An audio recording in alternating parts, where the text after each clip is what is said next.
ಮೇವು ಮೆಲುಕು. ಮೇವಿನ ಬೆಳೆಗಳ ಬೇಸಾಯ ತಾಂತ್ರಿಕತೆಗಳನ್ನು ಕುರಿತ ಬಾನುಲಿ ಸರಣಿ. ಜೀವನವೆಷ್ಟು ಚೆನ್ನಾಗಿದೆ, ಕಲ್ಪನೆಗಿಂತಲೂ ಮಿಗಿಲಾಗಿದೆ. ಸಹಯೋಗ ವಲಯ ಕೃಷಿ ಸಂಶೋಧನಾ ಕೇಂದ್ರ, ಬಿಸಿ ಫಾರಂ, ಮಂಡ್ಯ. ಎಷ್ಟೊಂದು ಸೌಂದರ್ಯವಿದೆ, ಎಷ್ಟೊಂದು ಆನಂದವಿದೆ. ಕೇಳಿ ಮೇವು ಮೆಲುಕು. ಮೈ ಒಟ್ಟಿ ಕಣ್ತೆರೆದು ಆನಂದಿಸು, ಇದ ಕೊಟ್ಟ ದೇವರಿಗೆ ನೀ ವಂದಿಸು.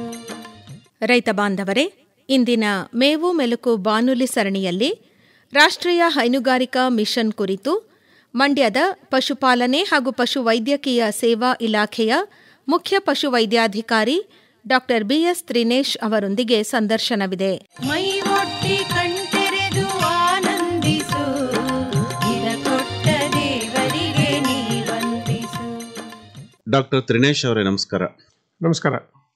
ತಾವು ಈ ದಿವಸ ರಾಷ್ಟ್ರೀಯ ಹೈನುಗಾರಿಕೆ ಮಿಷನ್ ಈ ಯೋಜನೆ ಬಗ್ಗೆ ಸಂಪೂರ್ಣವಾಗಿ ಮಾಹಿತಿಯನ್ನು ನೀಡಬೇಕು. ಇದರ ಜೊತೆಗೇನೆ ನಿಮ್ಮ ಪಶುಪಾಲನಾ ಇಲಾಖೆಯ ಇತರೆ ಅಭಿವೃದ್ಧಿ ಯೋಜನೆಗಳ ಬಗ್ಗೆನೂ ಕೂಡ ಮಾಹಿತಿಯನ್ನು ನೀಡಬೇಕು. ಖಂಡಿತವಾಗಿ ತಿಳಿಸ್ಕೊಡ್ತೀನಿ. ಈಗ ನೋಡಿ, ನಮ್ಮಲ್ಲಿ ಕೇಂದ್ರ ಪುರಸ್ಕೃತ ಯೋಜನೆ ಅಂತ ಒಂದಿದೆ. ಅದರಲ್ಲಿ ಸಾಮಾನ್ಯವಾಗಿ ನಾವು ಆಂಗ್ಲ ಭಾಷೆಯಲ್ಲಿ NLM ಅಂತೇಳಿ, ನ್ಯಾಷನಲ್ ಲೈಫ್ ಸ್ಟಾಕ್ ಮಿಷನ್ ಅಂತೇಳಿ. ಈ ಕಾರ್ಯಕ್ರಮದಡಿನಲ್ಲಿ ಕೇಂದ್ರ ಪುರಸ್ಕೃತ ಯೋಜನೆ ಆಗಿರೋದ್ರಿಂದ ಇದರಲ್ಲಿ ಹಲವಾರು ಕಾರ್ಯಕ್ರಮಗಳಿದೆ. ಅದರಲ್ಲಿ ಗ್ರಾಮೀಣ ಕೋಳಿ ಸಾಕಾಣಿಕೆಗೆ ಮತ್ತು ಉತ್ತೇಜನ ನೀಡ್ತಕ್ಕಂಥದ್ದಾಗಿರ್ಬೋದು, ಅಥವಾ ಹಂದಿ ಘಟಕಗಳನ್ನು ಸಾಕಾಣಿಕೆ ಮಾಡತಕ್ಕಂಥದ್ದಾಗಿರ್ಬೋದು, ಕುರಿ ಮತ್ತು ಕೋಳಿ ಸಾಕಾಣಿಕೆ ಘಟಕಗಳನ್ನು ಇರತಕ್ಕಂಥದ್ದಾಗಿರ್ಬೋದು, ಆಮೇಲೆ ಆಹಾರ ಉತ್ಪಾದನಾ ಘಟಕಗಳಾದಂಥ ಇದು ರಸಮೇವು ತಯಾರಿಕೆ ಮಾಡೋದಕ್ಕೂ ಸಹ ಕೆಲವೊಂದು ಕಾರ್ಯಕ್ರಮಗಳಿದ್ದಾವೆ. ಈ ಕಾರ್ಯಕ್ರಮ ಕೇಂದ್ರ ಪುರಸ್ಕೃತ ಯೋಜನೆಯಲ್ಲಿ ಯಾರ್ಯಾರು ಮಾಡ್ಬೋದು ಅಂತಂತಂದರೆ, ಇದರಲ್ಲಿ ಒಂದು ಆಸಕ್ತ ವ್ಯಕ್ತಿಗಳು ಮಾಡ್ಬೋದು, ಅಂದರೆ ಆಮೇಲೆ ರೈತ ಉತ್ಪಾದಕ ಸಂಸ್ಥೆಗಳು ಮಾಡ್ಬೋದು, ಸ್ವಸಹಾಯ ಸಂಘಗಳನ್ನು ಅವ್ರು ಮಾಡ್ಬೋದು, ಆಮೇಲೆ ಜಂಟಿ ಹೊಣೆಗಾರಿಕೆ ಗುಂಪುಗಳು ಮತ್ತು ಸೆಕ್ಷನ್ 8 ಕಂಪ್ನಿಗಳಿಂದ ಬರುತ್ತೆ. ಅವರೆಲ್ಲರೂ ಈ ಕಾರ್ಯಕ್ರಮದ ಅಡಿಯಲ್ಲಿ ಭಾಗವಹಿಸ್ಬೋದು. ಈ ಕಾರ್ಯಕ್ರಮ ಹೇಗಿದೆ ಅಂತಂತಂದರೆ, ಇದರಲ್ಲಿ ಕೇಂದ್ರ ಸರ್ಕಾರ ಏನು ಮಾಡ್ತಾ ಇದೆ, 50% ಸಹಾಯಧನ ನೀಡ್ತಾ ಇದೆ ಇದಕ್ಕೆ. ಸೊ ಇದರಲ್ಲಿ ಈ ಕಾರ್ಯಕ್ರಮದ ಅಡಿಯಲ್ಲಿ ನಮಗೆ ಯೋಜನೆ 2021-22ನೇ ಸಾಲಿನಲ್ಲಿ ಸ್ಟಾರ್ಟ್ ಆಗಿದ್ದು 2025-26ನೇ ಸಾಲಿನವರೆಗೆ ಚಾಲ್ತಿಯಲ್ಲಿರುತ್ತಿದ್ದು. ಈ ಕಾರ್ಯಕ್ರಮದಲ್ಲಿ 50% ನಾನು ಆಗಲೇ ಹೇಳ್ದಾಗೇನೆ ಎಷ್ಟಿದೆ ಅಂತಂದರೆ 25 ಲಕ್ಷದಿಂದ ಹಿಡಿದು 50 ಲಕ್ಷದವರೆಗೆ ಸಹಾಯಧನ ಅಂದರೆ ಸಬ್ಸಿಡಿ ಕೊಡ್ತಾರೆ ಇದರಲ್ಲಿ. ಸೊ ಇದು ಯೋಜನಾ ವೆಚ್ಚ ಏನು ಬರುತ್ತಲ್ಲ ಅದರದ್ದು ಮಿನಿಮಮ್ ಅಂತಂದರೆ ಕನಿಷ್ಠ 10% ಸಹಾಯಧನನ ಎಲ್ಲ 10% ವಂತಿಕೆ ಅವ್ರು ಹಾಕಬೇಕು. ಯಾರು ರೈತರ ಫಲಾನುಭವಿ ವಂತಿಕೆ ಅಂತ ಏನು ಹೇಳ್ತೀವಿ ಅದನ್ನ, ಮತ್ತೆ ಬ್ಯಾಂಕಿನಿಂದ ಸಾಲ 90% ತಗೋಬೇಕು. ಅದರಲ್ಲಿ ಹೆಚ್ಚು ಕಡಿಮೆ ಮಾಡ್ಕೋಬಹುದು. ಹೆಂಗೆ ಅಂತಂದರೆ, ಅಕಸ್ಮಾತ್ ನಾವು ರೈತರು 30% ಹಾಕ್ತೀವಿ ಅಥವಾ 40% ಹಾಕ್ತೀವಿ ಅಂತಂದ್ರೂ ಹಾಕೋಬಹುದು. ಅದೇ ರೀತಿ ಬ್ಯಾಂಕ್ ಸಾಲ 70%, 80% ಈ ಥರ ಹಾಕೋಬಹುದು. ಸೊ ಯೋಜನಾ ವೆಚ್ಚ ಏನಿರುತ್ತೆ ಆ ವೆಚ್ಚಕ್ಕೆ ನಾವು 100% ಈ ಥರ ಮಾಡ್ಕೋಬಹುದು. 10%, 20% ರೈತರ ವಂತಿಕೆ ಹಾಕೊಂಡು ಮಾಡ್ಕೋಬಹುದು. ಬಟ್ ಇದರಲ್ಲಿ ಬ್ಯಾಂಕ್ನವರು ಸಾಲ ಸೌಲಭ್ಯಗಳನ್ನ ಪಡ್ಕೋಬೇಕಾಗುತ್ತೆ. ಇದರಲ್ಲಿ ಈ ಯೋಜನೆಯಲ್ಲಿ ಹೇಗಿದೆ ಅಂತಂತಂದ್ರೆ, ಆನ್ಲೈನಲ್ಲೇ ಅರ್ಜಿ ಸಲ್ಲಿಸಬೇಕು. ಈ ಆನ್ಲೈನಲ್ಲಿ ಅರ್ಜಿ ಸಲ್ಲಿಸೋದಕ್ಕೆ ಪೋರ್ಟಲ್ ಅಂತ ಒಂದಿದೆ. ಅದರಲ್ಲಿ ನ್ಯಾಷನಲ್ ಲೈಫ್ ಸ್ಟಾಕ್ ಮಿಷನ್ ಅಂತೇಳಿ NLM.udyamimitra.in ಅಂತ ಇದೆ. ಅದರಲ್ಲಿ ನಾವು ಈ ಅರ್ಜಿ ಸಲ್ಲಿಸಬೇಕಾಗುತ್ತೆ. ಅದರಲ್ಲಿ ಕೆಲವೊಂದು ಇದಿರುತ್ತೆ, ಏನೋ ದಾಖಲಾತಿಗಳನ್ನ ನಾವು ಅಪ್ಲೋಡ್ ಮಾಡಬೇಕಾಗುತ್ತೆ. ಈ ಯೋಜನೆಯಲ್ಲಿ ಪ್ರಮುಖವಾಗಿ ಏನೇನಿದೆ ಚಟುವಟಿಕೆಗಳು ಅಂತ ಹೇಳ್ತಾ ಹೋಗ್ತೀನಿ. ಇದರಲ್ಲಿ ಗ್ರಾಮೀಣ ಕೋಳಿ ಉದ್ಯಮ ಅಭಿವೃದ್ಧಿಗೆ, ಅಂದರೆ ನಾವು ದೇಸಿ ಕೋಳಿಗಳು ಅಂದರೆ ನಾಟಿ ಕೋಳಿಗಳಾಗಿರ್ಬೋದು, ಗಿರಿರಾಜ ಆಗಿರ್ಬೋದು, ಗಿರಿರಾಣಿ ಆಗಿರ್ಬೋದು, ಈ ಥರ ಕೋಳಿಗಳನ್ನ ಸಾಕಾಣಿಕೆ ಮಾಡ್ತಕ್ಕಂಥ, ಅಂದರೆ ಮಾತೃ ಕೋಳಿಗಳನ್ನ ಸಾಕಾಣಿಕೆ ಮಾಡಬೇಕು. ಈ ಮಾತೃ ಕೋಳಿಗಳನ್ನ ಸಾಕಾಣಿಕೆ ಮಾಡೋ ಘಟಕದಲ್ಲಿ ಹ್ಯಾಚರಿ ಯೂನಿಟ್ ಇರಲೇಬೇಕು. ಮತ್ತೆ ಮರಿಗಳನ್ನ ಸಾಕಾಣಿಕೆ ಮಾಡಿ ಮರಿಗಳನ್ನ ಒಂದು 3 ವಾರ 4 ವಾರ ಮಾಡಿ ನಂತರ ಅದನ್ನ ಮಾರಾಟ ಮಾಡಬೇಕಾಗ್ತಕ್ಕಂಥದ್ದು. ಈ ಕೋಳಿ ಸಾಕಾಣಿಕೆ ಘಟಕದಲ್ಲಿ ವೆಚ್ಚ ಏನಂದ್ರೆ, ಅಂದಾಜು ವೆಚ್ಚ ಇದರಲ್ಲಿ 50 ಲಕ್ಷದವರೆಗೆ ಅಂದಾಜು ವೆಚ್ಚ ಇದೆ. ಇದಕ್ಕೆ ಸಹಾಯಧನ ಇದರಲ್ಲಿ ಗರಿಷ್ಠ 25 ಲಕ್ಷದವರೆಗೆ ಪಡ್ಕೋಬಹುದು. ಅದೇ ರೀತಿ ಇದಕ್ಕೆ ಶೆಡ್ ನಿರ್ಮಾಣ ಮಾಡೋದಕ್ಕೆ ಕನಿಷ್ಠ ಒಂದು 20 ಕ್ವಿಂಟಲ್ ಜಾಗ ಬೇಕಾಗುತ್ತೆ. ಯಾಕಂದ್ರೆ ಹ್ಯಾಚರಿ ಯೂನಿಟ್ ಮಾಡಬೇಕಾಗುತ್ತೆ. ನಂತರ ಅದಕ್ಕೆ ಕೋಳಿ ಮರಿಗಳನ್ನ ಸಾಕಾಣಿಕೆ ಮಾಡೋಕ್ಕೋಸ್ಕರ ಜಾಗ ಬೇಕಾಗುತ್ತೆ. ಅದೇ ರೀತಿ ಕುರಿ ಮತ್ತೆ ಮೇಕೆ ಸಂವರ್ಧನಾ ಘಟಕ ಅಂದ್ರೆ ಬ್ರೀಡಿಂಗ್ ಯೂನಿಟ್ಗಳು ಮಾಡ್ತಕ್ಕಂಥದ್ದು. ಇದರಲ್ಲಿ ಗಂಡು ಎಲ್ಲಿದು ಯೂನಿಟ್ಗಳು ಹೇಗಿದೆ ಅಂತಂದ್ರೆ 500 + 25, ಅಂದ್ರೆ 500 ಅಂತಂದ್ರೆ 500 ಹೆಣ್ಣಾಗಿರ್ಬೇಕು ಅಥವಾ ಮತ್ತೆ 25 ಗಂಡು. ಅದೇ ರೀತಿ ಕುರಿ ಮತ್ತೆ ಮೇಕೆಗಳಲ್ಲಿ 400 + 20, ಅಂದ್ರೆ 400 ಹೆಣ್ಣು ಮತ್ತೆ 20 ಗಂಡು. 300 + 25 ಘಟಕ ಇದೆ. ಸೊ 200 + 10 ಘಟಕ ಇದೆ. 100+5 ಘಟಕ ಅಂದ್ರೆ ನಮಗೆ ಅನುಕೂಲಕ್ಕೆ ತಕ್ಕನಾಗಿ, ಅಂದ್ರೆ ನಮ್ಮಲ್ಲಿ ಎಷ್ಟು ಜಾಗ ಇದೆ, ನಾವು ಎಲ್ಲಿವರೆಗೆ ಬ್ಯಾಂಕ್ನವರು ಸಾಲ ಸೌಲಭ್ಯ ಕೊಡ್ತಾರೆ ಅದ್ರ ಅನುಸರಿಸಿ ನಾವು ಈ ಘಟಕದ ತಗೋಬಹುದು, ಕೈಗೆ ತಗೋಬಹುದು. ಇದರಲ್ಲಿ ನೋಡಿ, ಮೊದಲನೇದು ಹೇಳಿದೆ ನಾನು ನಿಮಗೆ 500+25 ಘಟಕ ಹೇಳಿದೆ. ಇದರಲ್ಲಿ 1 ಕೋಟಿ ಇದರದ್ದು ಅಂದಾಜು ವೆಚ್ಚ ಇದ್ರದ್ದು. ಈ ಅಂದಾಜು ವೆಚ್ಚದಲ್ಲಿ ನೀವು 1 ಕೋಟಿನಲ್ಲಿ ನೀವು ಮಾಡಿದ್ರೆ ಘಟಕನ 50 ಲಕ್ಷದವರೆಗೆ ಸಹಾಯಧನ ಪಡಿಬಹುದು. ಬಟ್ ಇದರಲ್ಲಿ ನಿಮಗೆ ಶೆಡ್ ನಿರ್ಮಾಣ ಮಾಡೋದಕ್ಕೋಸ್ಕರ 15ರಿಂದ 20 ಕುಂಟೆ ಜಾಗ ಇರಬೇಕು. ಮತ್ತೆ ಮೇವನ್ನ ಬೆಳೆಯೋದಕ್ಕೋಸ್ಕರ ಕನಿಷ್ಠ ಅಂದ್ರೆ ಒಂದು 5 ಎಕರೆ ಜಮೀನಾದ್ರೂ ಇರಬೇಕಾಗುತ್ತೆ. 400+20 ಈ ಘಟಕದಲ್ಲಿ ನಾವು ಸ್ಟಾರ್ಟ್ ಮಾಡಬೇಕಾದ್ರೆ 80 ಲಕ್ಷದವರೆಗೆ ಅಂದಾಜು ವೆಚ್ಚ ಇರುತ್ತೆ. ಇದರಲ್ಲಿ ಗರಿಷ್ಠ ನಿಮಗೆ ಏನಂದ್ರೆ 40 ಲಕ್ಷದವರೆಗೆ ಇದನ್ನ ಸಹಾಯಧನ ಸಿಗುತ್ತೆ ಸರ್ಕಾರದಿಂದ. ಇದರಲ್ಲಿ 12ರಿಂದ 15 ಕುಂಟೆಯಷ್ಟು ಜಾಗ ಇದನ್ನ ಶೆಡ್ ನಿರ್ಮಾಣ ಮಾಡೋದಕ್ಕೆ ಬೇಕಾಗುತ್ತೆ. ಒಂದು 4 ಎಕರೆಯಷ್ಟು ಮೇವನ್ನ ಉತ್ಪಾದನೆ ಮಾಡೋಕ್ಕೋಸ್ಕರ ಬೇಕಾಗ್ತಕ್ಕಂಥದ್ದು. ಅದೇ ರೀತಿ 300+15 300+15 ಅಂತಂದ್ರೆ ಅದಕ್ಕೆ 60 ಲಕ್ಷದವರೆಗೆ ಅಂದಾಜು ವೆಚ್ಚ, ಗರಿಷ್ಠ 30 ಲಕ್ಷದವರೆಗೆ ಸಬ್ಸಿಡಿ ಸಿಗ್ತದೆ, ಅಂದ್ರೆ ಸಹಾಯಧನ ಸಿಗ್ತಕ್ಕಂಥದ್ದು. 10ರಿಂದ 12 ಕುಂಟೆ ಶೆಡ್ ನಿರ್ಮಾಣ ಮಾಡೋದಕ್ಕೆ ಬೇಕಾಗ್ತಕ್ಕಂಥ ಜಾಗ, ಮತ್ತೆ 3 ಎಕರೆಯಷ್ಟು ಇದನ್ನ ಮೇವು ಉತ್ಪಾದನೆ ಮಾಡೋದಕ್ಕೋಸ್ಕರ ಜಾಗ ಬೇಕಾಗುತ್ತೆ. ಅದೇ ರೀತಿ 200+10 ಇದಕ್ಕೆ 40 ಲಕ್ಷ ಅಂದಾಜು ಘಟಕದ ವೆಚ್ಚ, ಗರಿಷ್ಠ 20 ಲಕ್ಷ ಇದನ್ನ ಸಹಾಯಧನ ಸಿಗ್ತಕ್ಕಂಥದ್ದು. 8ರಿಂದ 10 ಕುಂಟೆ 2 ಎಕರೆ ಮೇವು ಬೆಳೆಯೋಕ್ಕೋಸ್ಕರ ಜಾಗ ಬೇಕಾಗುತ್ತೆ. ಅದೇ ರೀತಿ 100+5 ಇದಕ್ಕೆ 20 ಲಕ್ಷದ ಘಟಕದ ವೆಚ್ಚ, ಗರಿಷ್ಠ ನಮಗೆ 10 ಲಕ್ಷದವರೆಗೆ ಸಹಾಯಧನ ಸಿಗ್ತಕ್ಕಂಥದ್ದು. 4ರಿಂದ 5 ಕುಂಟೆ ಜಾಗ ಬೇಕಾಗುತ್ತೆ ಇದನ್ನ ಶೆಡ್ ನಿರ್ಮಾಣ ಮಾಡೋದಕ್ಕೋಸ್ಕರ, ಮತ್ತೆ 1 ಎಕರೆ ಮೇವು ಉತ್ಪಾದನೆ ಮಾಡೋಕ್ಕೋಸ್ಕರ ಜಾಗ ಬೇಕಾಗ್ತದೆ. ಅದೇ ರೀತಿ ಹಂದಿ ತಳಿ ಸಂವರ್ಧನಾ ಘಟಕ, ಇದರಲ್ಲಿ 2 ಯೂನಿಟ್ಗಳು ಮಾಡಬಹುದು. ಒಂದು 100+10 ಮಾಡಬಹುದು, ಅಥವಾ 50+5 ಸಹ ಮಾಡಬಹುದು. ಇದರಲ್ಲಿ 100+10 ನಾವು ಮಾಡ್ತೀವಿ ಅಂತ ಅಂದಾಗ ಅದಕ್ಕೆ 60 ಲಕ್ಷದ ಘಟಕದ ವೆಚ್ಚ ಇರುತ್ತೆ. ಗರಿಷ್ಠ 30 ಲಕ್ಷದವರೆಗೆ ಸಹಾಯಧನ ಪಡಿಬಹುದು.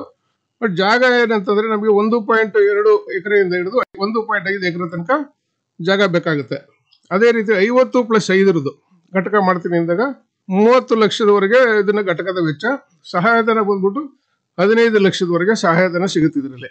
ಅದೇ ರೀತಿ ರಸಮೇವು ಉತ್ಪಾದನಾ ಘಟಕ, ವಾರ್ಷಿಕವಾಗಿ ನಾವು 2000ರಿಂದ ಹಿಡಿದು 2500 ಮೆಟ್ರಿಕ್ ಟನ್ ಉತ್ಪಾದನೆ ಮಾಡ್ತಕ್ಕಂಥ ಘಟಕನ ಮಾಡ್ತಕ್ಕಂಥದ್ದು. ಇದು ಸಹ 1 ಕೋಟಿ ಇರತಕ್ಕಂಥದ್ದು ಅಂದಾಜು ಘಟಕದ ವೆಚ್ಚ. ಇದಕ್ಕೂ ಸಹ ಶೇಕಡ 50 ಲಕ್ಷದಷ್ಟು ಇದನ್ನ ಕೇಂದ್ರ ಸರ್ಕಾರದಿಂದ ಸಹಾಯಧನ ಸಿಗ್ತಕ್ಕಂಥದ್ದು. ಇದಕ್ಕೆ 10ರಿಂದ 15 ಕುಂಟೆ ಜಾಗ ಇದ್ರೆ ಸಾಕಾಗುತ್ತೆ. ಇಷ್ಟು ಯಾವ್ಯಾವ ಘಟಕಗಳಿದೆ, ಯಾವ್ಯಾವುದಕ್ಕೆ ಎಷ್ಟೆಷ್ಟು ಇದನ್ನ ಅಂದಾಜು ವೆಚ್ಚ ಇದೆ, ಮತ್ತೆ ಸಹಾಯಧನ ಎಷ್ಟೆಷ್ಟು ಸಿಗುತ್ತೆ ಅಂತೇಳಿ ಇದ್ರದ್ದು ಒಂದು ಸ್ಥೂಲವಾದ ಒಂದು ನೋಟ ಇದು. ಇದ್ರಲ್ಲಿ ನೋಡಿ, ಅರ್ಜಿ ಸಲ್ಲಿಸಬೇಕಾಗತಕ್ಕಂಥದ್ದು ಏನಂತಂದ್ರೆ ಅವಶ್ಯಕವಾಗಿ ಏನೇನು ದಾಖಲೆಗಳು ಬೇಕಾಗುತ್ತೆ ಅಂತೇಳಿ. ಇದರಲ್ಲಿ ಗುರುತಿನ ಚೀಟಿ ಅಂದ್ರೆ ಗುರುತಿನ ಪುರಾವೆಗಳು, ನೀವು ಆಧಾರ್ ಕಾರ್ಡ್ ಆಗಿರ್ಬೋದು, ಮತದಾರರ ಚೀಟಿ ಆಗಿರ್ಬೋದು, ಅಥವಾ ಪ್ಯಾನ್ ಕಾರ್ಡ್ ಆಗಿರ್ಬೋದು, ಅಥವಾ ಚಾಲನಾ ಪರವಾನಗಿ ಡ್ರೈವಿಂಗ್ ಲೈಸೆನ್ಸು, ಇದನ್ನ ಮತ್ತೆ ಪ್ಯಾನ್ ಕಾರ್ಡು, ಇವೆಲ್ಲ ಮೂಲ ದಾಖಲೆಗಳು ಏನಿರ್ತವೆ ಅವನ್ನ ನಾವು ಸ್ಕ್ಯಾನ್ ಮಾಡಬೇಕು. ಸ್ಕ್ಯಾನ್ ಮಾಡಿ ರೆಡಿ ಇಟ್ಕೊಂಡಿರ್ಬೇಕು. ಅದೇ ರೀತಿ ವಿಳಾಸದ ಪುರಾವೆಗಳು ಬೇಕಾಗುತ್ತೆ. ವಿಳಾಸದ ಪುರಾವೆ ಆದ್ರೂ ಅದರಲ್ಲೇ ಸೇಮ್ ಆಧಾರ್ ಕಾರ್ಡ್ ಆಗಿರ್ಬೋದು, ಮತದಾರರ ಚೀಟಿ, ಪ್ಯಾನ್ ಕಾರ್ಡು ಈ ಥರದ್ದು, ಮತ್ತೆ ಬ್ಯಾಂಕ್ ಪಾಸ್ ಪುಸ್ತಕದ ಒಂದು ಸ್ಕ್ಯಾನ್ಡ್ ಕಾಪಿ, ಒಂದು ಪಾಸ್ಪೋರ್ಟ್ ಅಳತೆ ಒಂದು ಫೋಟೋ ಬೇಕಾಗುತ್ತೆ. ಆಮೇಲೆ ನೆಕ್ಸ್ಟ್ ಯೋಜನೆಗೆ ಅವಶ್ಯಕ ಇರತಕ್ಕಂಥ ಪುರಾವೆಗಳು ಸ್ವಂತದ್ದಾದ್ರೆ ಜಾಗ ಸ್ವಂತದ್ದಾಗಿರ್ಬೇಕು ಒಂದು, ಅಥವಾ ಸ್ವಂತ ಜಾಗ ಇಲ್ಲದೆ ಇದ್ದ ಪಕ್ಷದಲ್ಲಿ ಅದನ್ನ ಏನ್ ಮಾಡ್ಬೋದು ಅಂತಂದ್ರೆ ನಿಮ್ಮ ತಂದೆ ಹೆಸರಿನಲ್ಲೋ ಅಥವಾ ತಾಯಿ ಹೆಸರಿನಲ್ಲೋ ಅಥವಾ ಇವರು ನಮ್ಮ ರಕ್ತ ಸಂಬಂಧಿಗಳು ಹೆಸರಿನಲ್ಲಿದ್ರೆ, ತಂದೆ ಹೆಸರಿನಲ್ಲಿತ್ತು ಅಂತಂದ್ರೆ ತಂದೆ ಹೆಸರಿನಲ್ಲಿ ಇರ್ತಕ್ಕಂಥವ್ರು ಮಕ್ಕಳು ಮಾಡ್ಬೋದು.